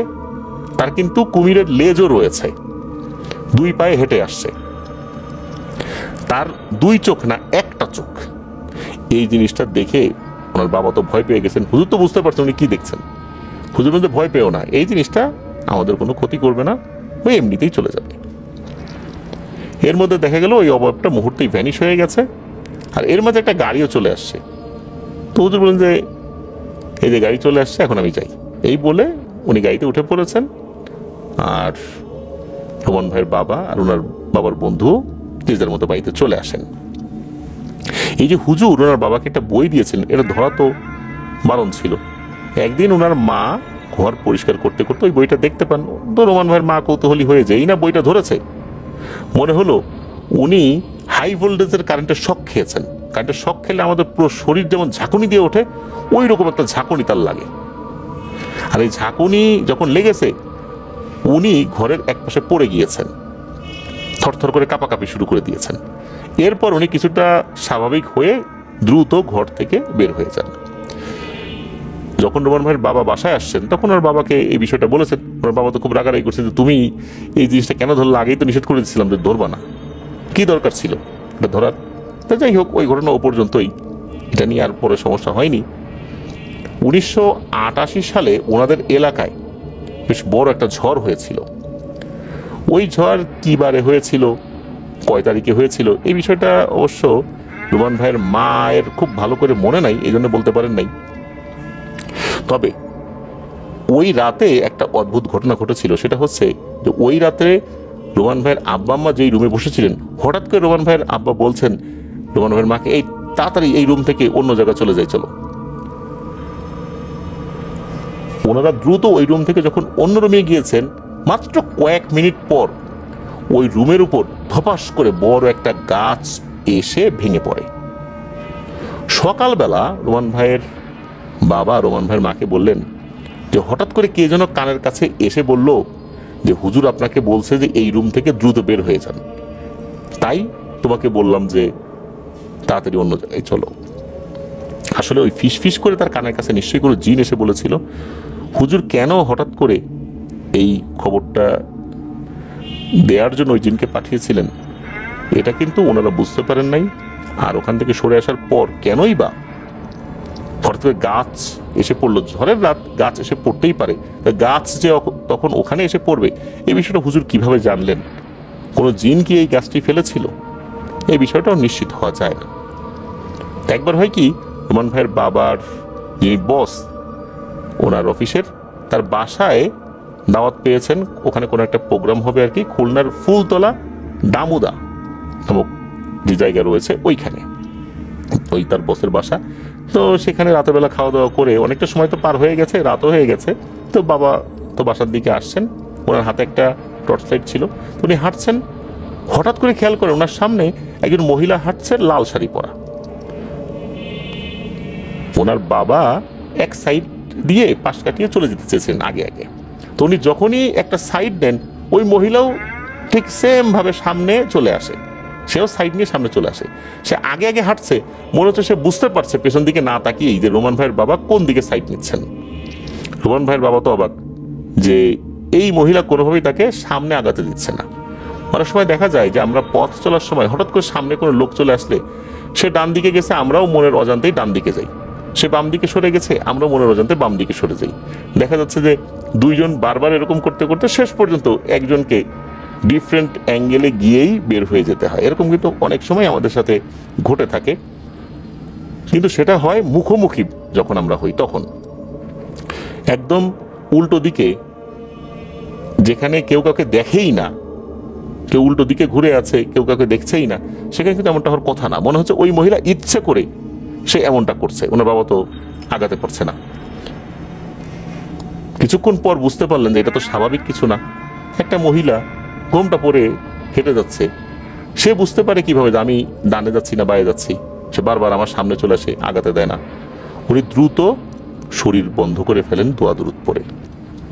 যখন এটা পড়েছেন, পরে এক সাইড দিয়ে হাঁটা শুরু করছেন, তখন দেখেন যে এই মহিলার সামনে আসতে পারছে না।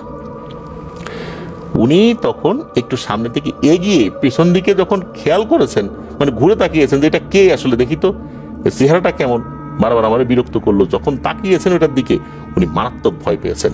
উনি দেখেন এই মহিলার মুখমণ্ডল এত কালো, মনে হচ্ছে একদম কয়লার মতো কালো, আর মহিলার মাথার উপরে অনেক মোটা করে সিঁদুর দেয়া, আর চেহারাটা খুবই বিদঘুটে।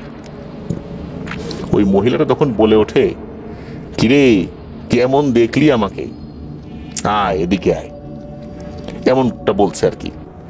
যখন এই কথা বলেছে তখন কি মনে করে তার পায়ের দিকে নজর যায় রোমান ভাইয়ের বাবার।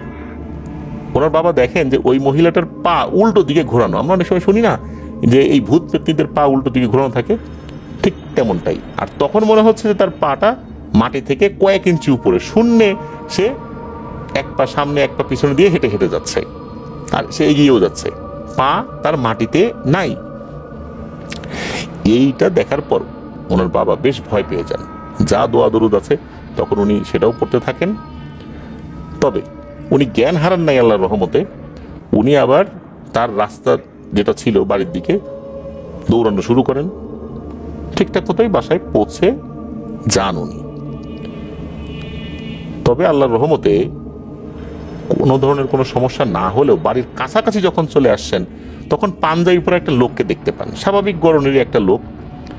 ওই লোকটা দেখে বলে যে, ভয় নাই ভয় নাই, আমি চলে আসছি, যাও বাসায় যাও, আর বাসায় গিয়ে হালকা গরম পানি দিয়ে গোসল করে ঘুমিয়ে পড়ো, ইনশাল্লাহ কোনো সমস্যা হবে না। তো ওই লোকটাও কিন্তু উনি চিনতেন না, এই লোকটা কেন আসলো, কোত্থেকে আসলো, হঠাৎ করে বললো ভয় নাই ভয় নাই আমি চলে আসছি। উনি বুঝতে পেরেছে এটা কোনো ভালো জিন হবে। এবার আসি আমরা 2012 সালের একটা ঘটনায়। তখন এই রোমান ভাই ছোট, ওনার বয়স তখন 14 কি 15 বছর। উনি ভয় পেয়েছিলেন ওই সময়। ওই দিন ওনার বাবা মাগরিবের নামাজ বাসায় পড়েছিলেন। ওনার বাবা মাগরিবের নামাজ পড়ে জিকির করতে থাকেন। ওনার একটা ওজিফা ছিল, প্রতিদিন মাগরিবের নামাজ পড়ে 25,000 বার একটা দোয়া উনি পড়েন, এরপর এশার নামাজ পড়েন। তো মাগরিবের নামাজ তো পড়েছেন। যখন এই রোমান ভাই উনি চিন্তা করলেন যে আমিও বাবার পাশে দাঁড়িয়ে নামাজ পড়ি। যখন রোমান ভাই নামাজ পড়া শুরু করেছেন, হঠাৎ করে ওনাদের রুমের জানালায় নক করার শব্দ, ঠক ঠক ঠক ঠক শব্দ, জাস্ট 2 বার হয়েছে প্রথমে। এটা শুনে চমকে যান, কি ব্যাপার, কি হইল। এর 3-4 মিনিট পর আবারও দরজায় ঠক ঠক ঠক ঠক শব্দ, এটা 4 বার হয়। তো এটা যখন উনি শুনেছেন, উনি নামাজ শেষ করে দরজাটা খুলেছেন, গিয়ে দেখেন কিছু না। ওনার বাবাকে বললেন যে এই শব্দ হলো যে, গিয়ে দেখি কেউ নেই। ওনার বাবা বললেন যে ও কিছু না, তবে এরকম শব্দ হইলে তোমার দরজা খোলার দরকার নেই। এরপর থেকে প্রতিনিয়ত শোনা যেত মাগরিবের নামাজের সময়, বিশেষ করে মাগরিবের নামাজের পর যখন ওর বাবা জিকির করতে বসতেন, এই দরজায় ঠক ঠক শব্দ হতো। এটা উনি অনেকবার শুনেছেন, ভয়ও পেয়েছেন এই রোমান ভাই। তবে ওনার বাবা বলতেন যে এরকম ঠক ঠক শব্দ কখনো কখনো দুষ্টু জিনেরা জিকির ভঙ্গ করার জন্য করে, আবার ভালো জিনেরা ফজরের নামাজের সময় এসে ঘুম থেকে তুলে দেওয়ার জন্য এরকম শব্দ করে। তবে এটা নিয়ে কোনো ভয় পাওয়া যাবে না। এই যে হুজুরের কথা আমরা বললাম, এই হুজুর মারা গেছেন 2016 সালে। এখন হুজুরের যে ছেলে, সেই ছেলেই দায়িত্ব নিয়েছেন তার। হুজুর মারা যাওয়ার পর ওনাদের বাসায় নানা রকম সমস্যা শুরু হয়। রাতের বেলা টিনের চালের উপর ঢিল মারার শব্দ, চালের উপর হাঁটার শব্দ, এরকম টুকটাক কিছু সমস্যা শুরু হয়। হুজুরের যে ছেলে দায়িত্ব নিয়েছেন, তাকে গিয়ে এই বিষয়টা যখন বলা হয়, তখন উনি বলেন যে ঠিক হয়ে যাবে ইনশাল্লাহ, চিন্তা করো না। এই বিষয়টা কমেও যায়, বছরখানেক সবকিছু ঠিকঠাক ছিল। 2022 সালের কথা, তখন নাকি এই রোমান ভাই ফ্রি ফায়ার গেম উনি খেলতেন। একদিন রাত্রে উনি ওনার উঠানে বসে এই ফ্রি ফায়ার গেম খেলছেন। খেলতে খেলতে কয়টা বাজে ওনার খেয়াল নাই, হঠাৎ করে উনি ফোনে দেখেন রাত 2:17 কি 18 বাজে। উনি চিন্তা করেন যাই এখন রুমে চলে যাই। উনি যেই না উঠেছেন রুমে যাওয়ার জন্য, দাঁড়িয়েছেন উঠে, তখন উনি খেয়াল করলেন ওনার থেকে কিছুটা দূরে লাল শাড়ি পরা একজন মহিলা দাঁড়িয়ে আছে, আর ওনার দিকে তাকে বিশ্রীভাবে হাসছে।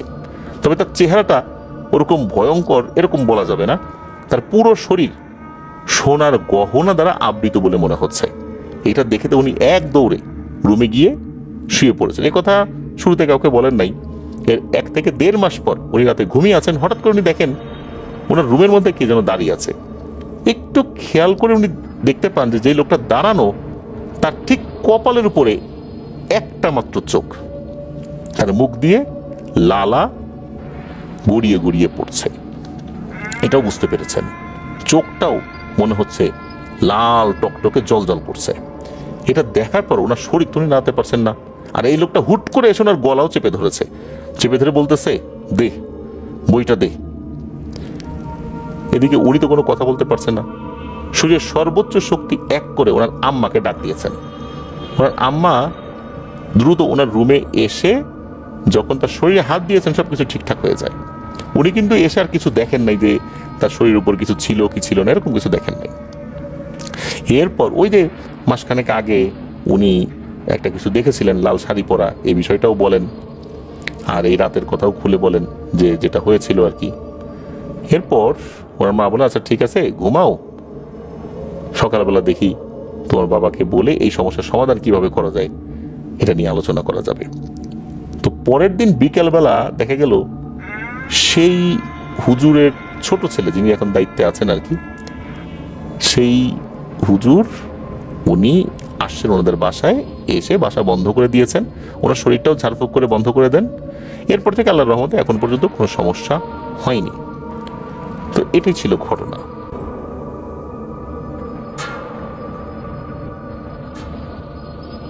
প্রিয় লিসেনার্স, এখন যে ঘটনাটি আপনাদের সাথে শেয়ার করব, এই ঘটনাটি আমাদেরকে যিনি পাঠিয়েছেন তার নাম নাশিতুর রহমান নাজমুল। ওনার বাড়ি জামালপুর জেলার সদর উপজেলার ৯ নং রানাগাছা ইউনিয়নের গোড়ারকান্দা গ্রামে। চলুন চলে যাই আমাদের এবারের থার্সডে নাইটের ১৭৪তম আয়োজনের নতুন আরেকটি ঘটনায়। আর যে ঘটনাটি আমাদেরকে পাঠিয়েছেন নাজমুল ভাই, এই ঘটনাটি উনি সংগ্রহ করেছেন ওনার নানির কাছ থেকে। আর ঘটনাটি ঘটেছিল ওনার নানির ভাইয়ের সাথে। ওনার নানির ভাইয়ের বাড়ি জামালপুরের শীতলকুষা গ্রামে। তাকে উনি নানা বলে সম্বোধন করেন, তার নাম দুলাল। সময়টা ১৯৯০ কি ৯৫ সালের ভেতরে ঘটেছিল, নানির সময়টা ঠিক এক্সাক্ট বলতে পারেন নাই। তো ওই সময়ে ওই নানার যেই বসত ভিটা তার চতুর্দিকে বিস্তীর্ণ এলাকা জুড়ে বিল ছিল। বর্ষাকালে থই থই পানি থাকতো, শীতকালেও পানি থাকতো, তবে হাঁটু সমান পানি। সাধারণত আমরা দেখি বিলে কিন্তু শীতকালে পানি থাকে না, কিন্তু ওখানে থাকতো। বর্ষাকালে পানি বেশি থাকায় মাছ পাওয়া যেত অনেক। এই বিলটা ছিল দুলাল নানার বাড়ি থেকে ১-১.৫ কিলোমিটার দূরে। নানা কি করতেন, এই বিলে জাল পেতে মাছ ধরতেন, আবার চালি পেতেও মাছ ধরতেন। চালি হলো মাছ ধরার একরকম যন্ত্র যেটা বাঁশ দিয়ে বানানো। তো ঘটনাটি ঘটেছিল এই বিলে মাছ ধরতে এসেই। বিলের এক পাশে ড্রেনের মতো একটা সরু খাল রয়েছে, বেশ বড়ই। তো এই ড্রেনেই নানা চালি পেতে মাছ ধরতেন, ভালোই মাছ পাওয়া যেত। বিশেষ করে যেই রাতে বৃষ্টি হতো সেই রাতে মাছ ধরা পড়ার হিড়িক পড়ে যেত।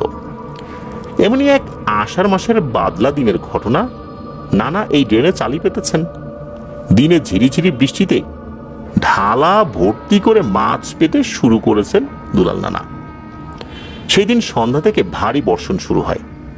সন্ধ্যায় নানা সেই বিলে গিয়ে একবার মাছ নিয়েও আসছেন, অনেক মাছ, চালিতে আর ধরে না। নানা তো বেজায় খুশি। যখন নানা মাছ ধরে ঢালিতে ঢেলে কাঁধে ঝুলিয়ে আসছেন, তখন পিছনের পানিতে অনেক ঝাপাঝাপির শব্দ শুনতে পাচ্ছেন। নানা বুঝতে পারলেন এ নিশ্চয়ই বড় বোয়াল মাছ হবে।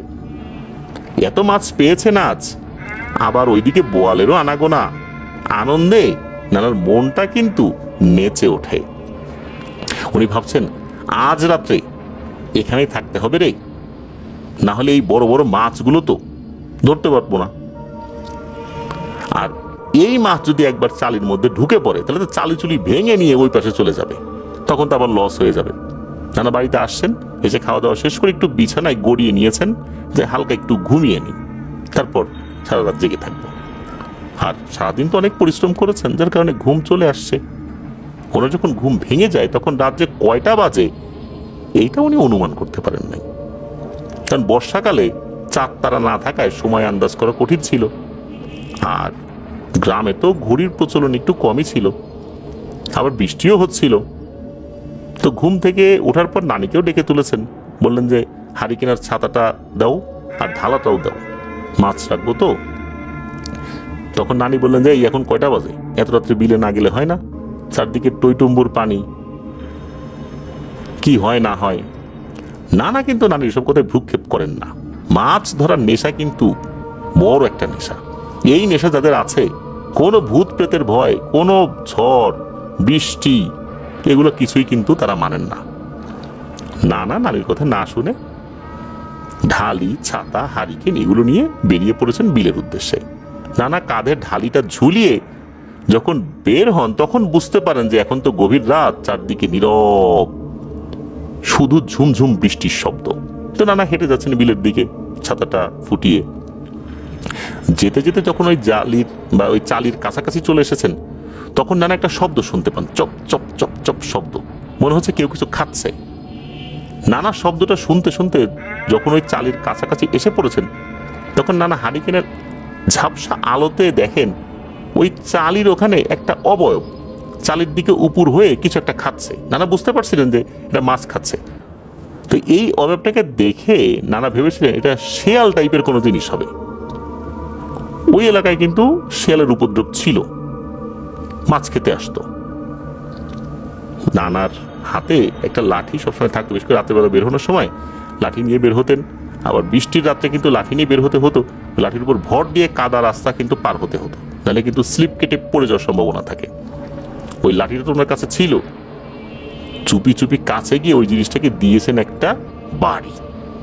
যখনই বাড়ি দিয়েছেন, সাথে সাথে চোখের সামনে ওই জিনিসটা বাতাসে মিলিয়ে যায়। নানা তো বুঝতে পারছেন ঘটনাটা কি হয়েছে, এটা তো শেয়াল না। আর তখনই ওনার চারপাশ থেকে গড় গড় গড় গড় শব্দ আসছে। মনে হচ্ছে এই ডান পাশ থেকে শব্দ আসে, এই সামনে থেকে আসছে, এই বাম পাশ থেকে আসছে, এই পেছন থেকে আসছে, কিন্তু ওই জিনিসটাকে দেখতে পাচ্ছেন না। কিন্তু ওই গড় গড় গড় গড় শব্দ উনি শুনতে পাচ্ছেন। না তো বুঝতে পারছেন যে কি ভুলটাই না উনি করেছেন। মাছ খাচ্ছে খাক, এই জিনিসটা এত রাত্রে ভুল করে যে বাড়িটা দিলেন, এখন এই জিনিসটা ক্ষিপ্ত হয়ে না জানি কি ক্ষতি করে বসে। নানা তাড়াতাড়ি ওই চালি থেকে ওনার ঢালিতে মাছ ঢেলে 10 থেকে 12 হাত সামনে গিয়েছেন। তখনই চোখের সামনে নানা যা দেখলেন তা ছিল খুবই ভয়ঙ্কর একটি ব্যাপার, যেটা দেখার জন্য নানা কখনোই আশা করেন নাই। হারিকেনের আলোতে নানা দেখলেন একটা বেটে মানুষের মতো, উচ্চতা 2-2.5 হাত হবে, বেশ মোটা, কালো কুচকুচে, তবে সারা গায়ে কোনো লোম নাই, সারা গায়ে চকচক চকচক করছে। আর এই জিনিসের শরীর থেকে মাছের আষ্টে গন্ধ আসছে। ওই অবয়বটাকে তো বাড়ি মারার পরেই নানা আন্দাজ করতে পেরেছিলেন যে এরকম কিছু একটা হতে পারে। নানা চিন্তা করলেন যে মাছ খাচ্ছিল, যে মাছগুলো ধরছি এখন এটা এর সামনে ফেলে দিয়ে দেই আমি বাড়ির দিকে ভৌ দৌড়। এই চিন্তা করে ওই জিনিসটা ফেলে যখনই অর্থাৎ মাছগুলো ফেলে যখনই বাড়ির দিকে দৌড় দিবেন, ওই সময় ওই জিনিসটা ব্যাঙের মতো লাফ দিয়ে এসে নানাকে জড়িয়ে ধরেছেন। নানা উপায়ন্তর না পেয়ে জিনিসটাকে জড়িয়ে ধরে সেটার সাথে ধস্তাধস্তি শুরু করেছেন। ওই জিনিসটার শরীরটা খুবই পিচ্ছিল ছিল, কোনোভাবেই নানা ওইটাকে কাবু করতে পারছিলেন না, ওটা থেকে বেরো হতে পারছিলেন না। কিন্তু ওই জিনিসটা নানাকে খুব ভয়ঙ্কর ভাবে চেপে ধরেছে। নানাকে তো একবার পানিতে চুবায়, আবার মাথা উপরে তোলে। এরকম কিছুক্ষণ যখন হয়েছে, নানা বুঝতে পারেন যে আজকে বুঝি ওনার জীবনের শেষ দিন। কি করা যায়? নানা শুনেছিলেন যে এই টাইপের পিশাচ জিনগুলো যদি আক্রমণ করে, বিশেষ করে যদি পানির নিচে বা পানির ভেতর টেনে নিয়ে যায়, সেক্ষেত্রে শরীরে থাকা পোশাকগুলো পারতপক্ষে কমিয়ে ফেলতে হবে। এই কাজটা উনি করেন। এটা করলে নাকি ওই পিশাচগুলোর শক্তি কমে যায়।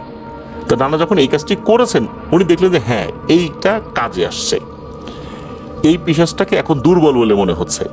আর উনি যখন শরীর থেকে পোশাক কমিয়েছেন, যতটুকু পোশাক কমিয়েছেন ততটুকুই ওই পিশাচটার শরীর পিচ্ছিল হওয়া কমে গেছে।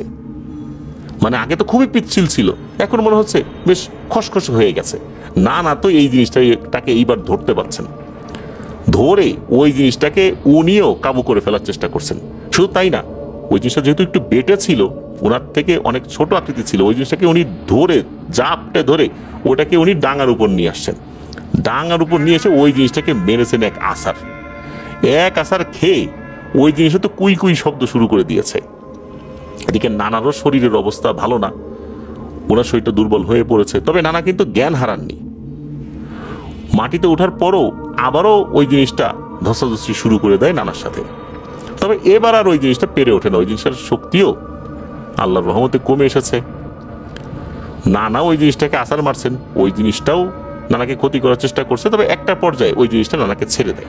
তবে চলে যাওয়ার আগে বলে যে আজকে তোর ভাগ্য ভালো রে দুলাল্লা, তোর ভাগ্য ভালো, আজকে বেঁচে গেলি, তবে আবার যদি তোরে পাই না আমাকে আঘাত করার শাস্তি কিন্তু তুই পাবি। এই বলে নাকি ওই জিনিসটা বাতাসের সাথে মিলিয়ে যায়। নানা কিন্তু মোটামুটি বেশ ভালোই শক্তিশালী গোছের লোক ছিলেন, তো আল্লাহর মধ্যে অজ্ঞান হননি। একদম দুর্বল হয়ে যে হেঁটে হেঁটে বাড়িতেও আসতে পারবেন না এমনটাও হয়নি। এর মধ্যে তো আবার বৃষ্টির মধ্যে তো কাদা হয়ে গেছে চতুর্দিকে, এর মধ্যে এরকম অবস্থা, নানার শরীরে এত পরিমাণ কাদা লেগেছে, রাতের বেলা যে কেউ দেখলে নানাকেই ভূত ভেবে ভয় পাবে। হলেও তাই, নানা সারা শরীরে কাদামাটি নিয়ে তখন বাড়িতে এসে নানিকে ডাক দিয়েছে, নানি দরজা খুলে দিয়েছেন এক চিৎকার, ধারে আল্লাহ এটা কি। উনি চিন্তা করছেন নিশ্চয়ই কোনো পিশাচ জিন তার স্বামীর গলা নকল করে এসে ডাক দিয়েছে, উনি দরজা খুলে দিয়েছেন। যখনই নানা বুঝতে পারছেন যে নানি ভয় পেয়েছেন, তখন নানিকে বলে, আরে থামো থামো, আমি তোমার স্বামী, আমার সারা শরীরে কাদা লেগে গেছে, ভয়ের কিছু নাই, আমি ভূত প্রেত না, আগে পানি দাও গোসল করি, তারপর সব কথা খুলে বলতেছি। তখন নানি একটু ধাতস্থ হন, পানি দেন, এরপর নানা গোসল করে বিছানায় শুয়ে পড়েন। এরপর যখন সব কথা বলেছেন, নানি তখন বললেন যে আরে এটা আগে বলো নাই কেন, এখন তো তোমার ঘুমানো ঠিক হবে না। নানি তাড়াতাড়ি লোহা পুড়িয়ে পানি খাওয়ান নানাকে, গ্রামে কিছু প্রচলিত নিয়মকানুন আছে। এরপরে গিয়ে নানা ঘুমিয়েছিলেন। সকালবেলা নানি হুজুর ডেকে নানাকে ঝাড়ফুঁক করান। কিছুটা জ্বর এসেছিল নানার, তবে আল্লাহর রহমতে সেটা তেমন কিছুই না, একদিনের মধ্যে আল্লাহর রহমতে উনি সুস্থ হয়ে যান। তবে এরপরে নানা রাতের বেলা মাছ ধরা বাদ দিয়েছিলেন, কিন্তু মাছ ধরা কিন্তু বাদ দেননি। রাতের বেলা একা মাছ ধরতেন না, যদি কখনো যেতেনও লোকজন নিয়ে যেতেন, বেশি রাত পর্যন্ত থাকতেন না। আর দিনের বেলাতে উনি মাছ ধরার চেষ্টা করতেন। নানা এখনো বেঁচে আছেন, সুস্থ আছেন, অর্থাৎ দুলাল নানা কিন্তু এখনো বেঁচে আছেন, সুস্থ আছেন, এবং এখনো মাঝে মাঝে উনি মাছ ধরার কাজ চালিয়ে যাচ্ছেন। প্রিয় লিসেনার্স, চলুন চলে যাব আমাদের এবারের এপিসোডের শেষ ঘটনায়। ঘটনাটি যার সাথে ঘটেছে তার নাম হচ্ছে আহমেদ, আর ঘটনাটি তার সাথে ঘটেছিল এখন থেকে প্রায় 50 বছর আগে। এই ঘটনাটি এখনো কিন্তু আশেপাশের গ্রামে, অর্থাৎ ওই এলাকার আশেপাশের গ্রামে ভৌতিক আলোচনার কেন্দ্রবিন্দু হয়ে ওঠে। এই যে আহমেদ, ওনার সাথে এত আগে ঘটনা ঘটেছিল, এখন থেকে ধারণা করা হয় 50 বছর আগে, কমও হতে পারে, এর থেকে বেশিও হতে পারে। তখনকার সময় তো মানুষ এভাবে সালের হিসাব খুব কমই রাখতো। তো এই যে আহমেদ, উনি ওই সময় মানুষের বাড়ি বাড়ি গিয়ে বিভিন্ন দিন মজুরে কাজ করতেন। বিশেষ করে ধান কাটার মৌসুমে ওনার কাজটা বেশি থাকতো। ধান কাটা, ধান মাড়াই করা, ধান ভাঙানো, এই সবগুলো কাজ উনি খুব ভালোভাবে করতে পারতেন। এই ধরনের কাজগুলোকে নাকি ওনাদের এলাকায় কুইডডালি বলা হয়। মাঝে মাঝে কাজ করার জন্য উনি অনেক দূরে চলে যেতেন। এই আহমেদ চাচার বাড়ি নরুল্লাপুর গ্রামে। এই গ্রামটি মোরেলগঞ্জ উপজেলার মধ্যেই একটি গ্রাম।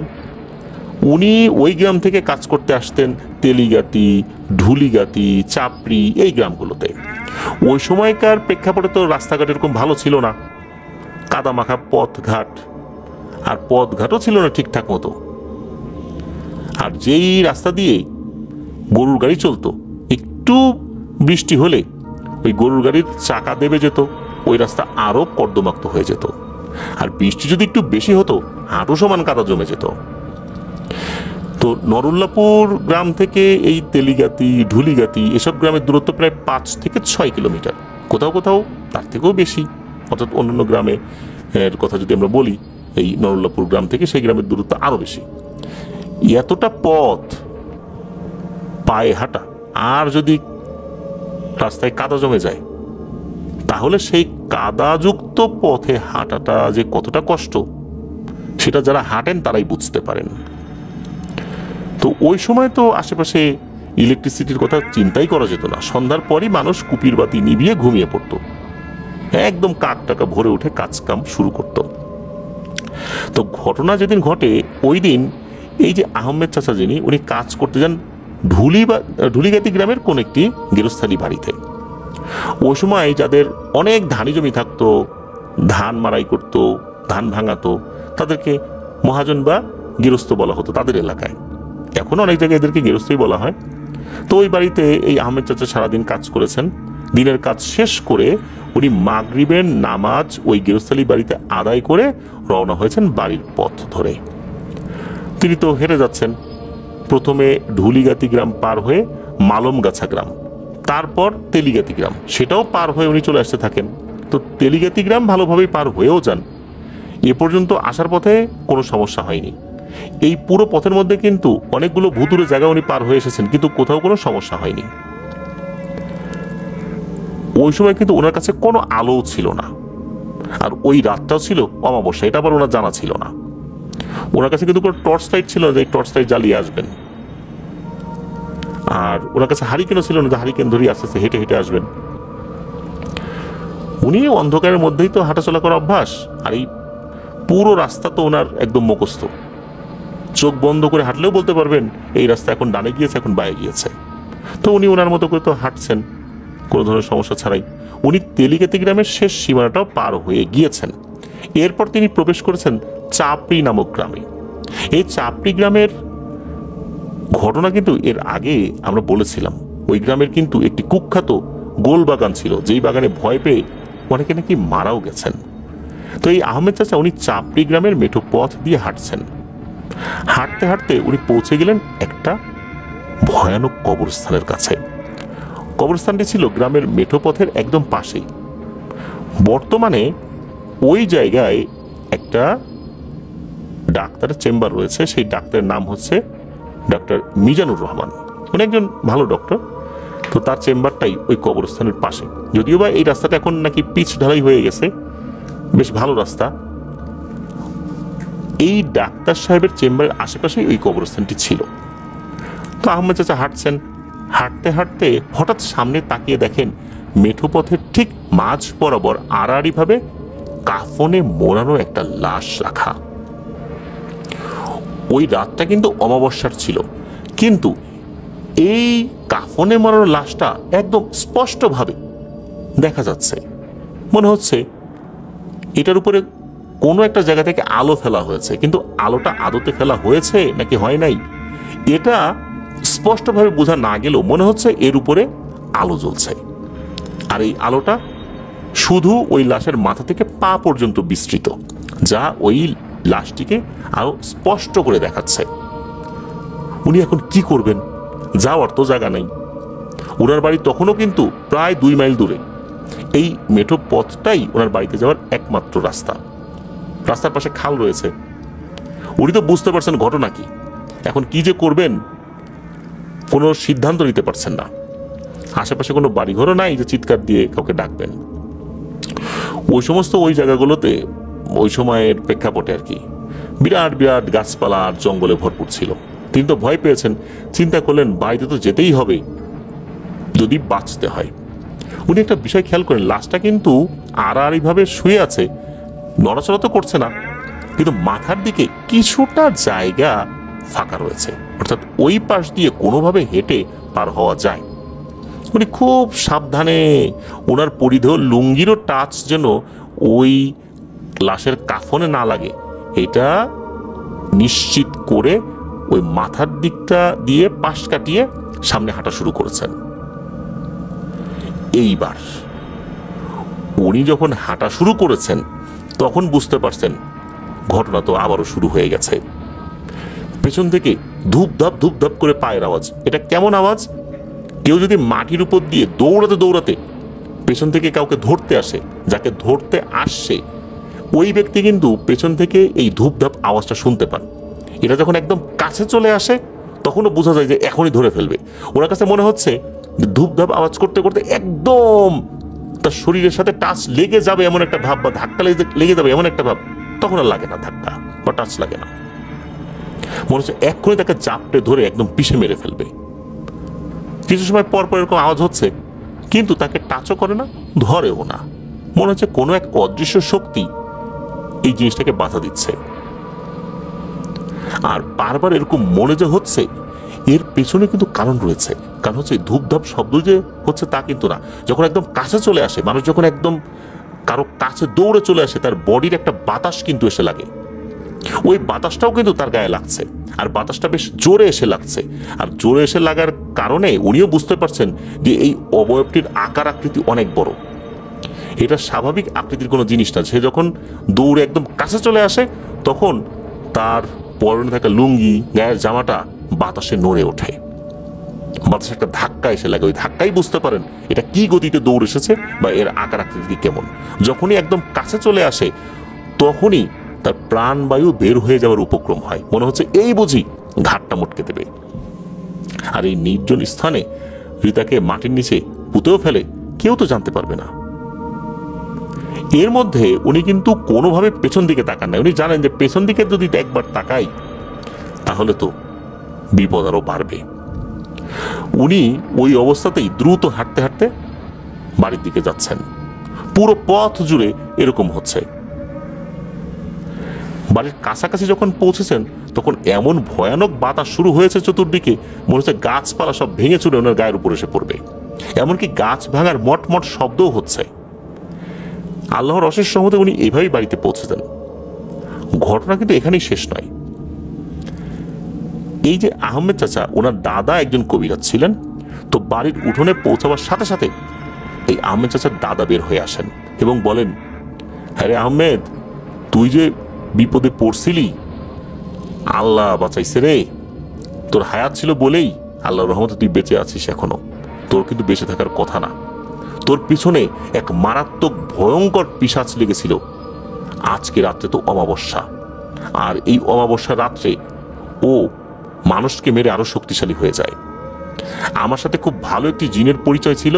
হঠাৎ করে সে এসে আমাকে বলে যে তোমার ছেলে তো বিপদে পড়ছে, ওর পিছনে মানুষকে পিশাচ লেগেছে।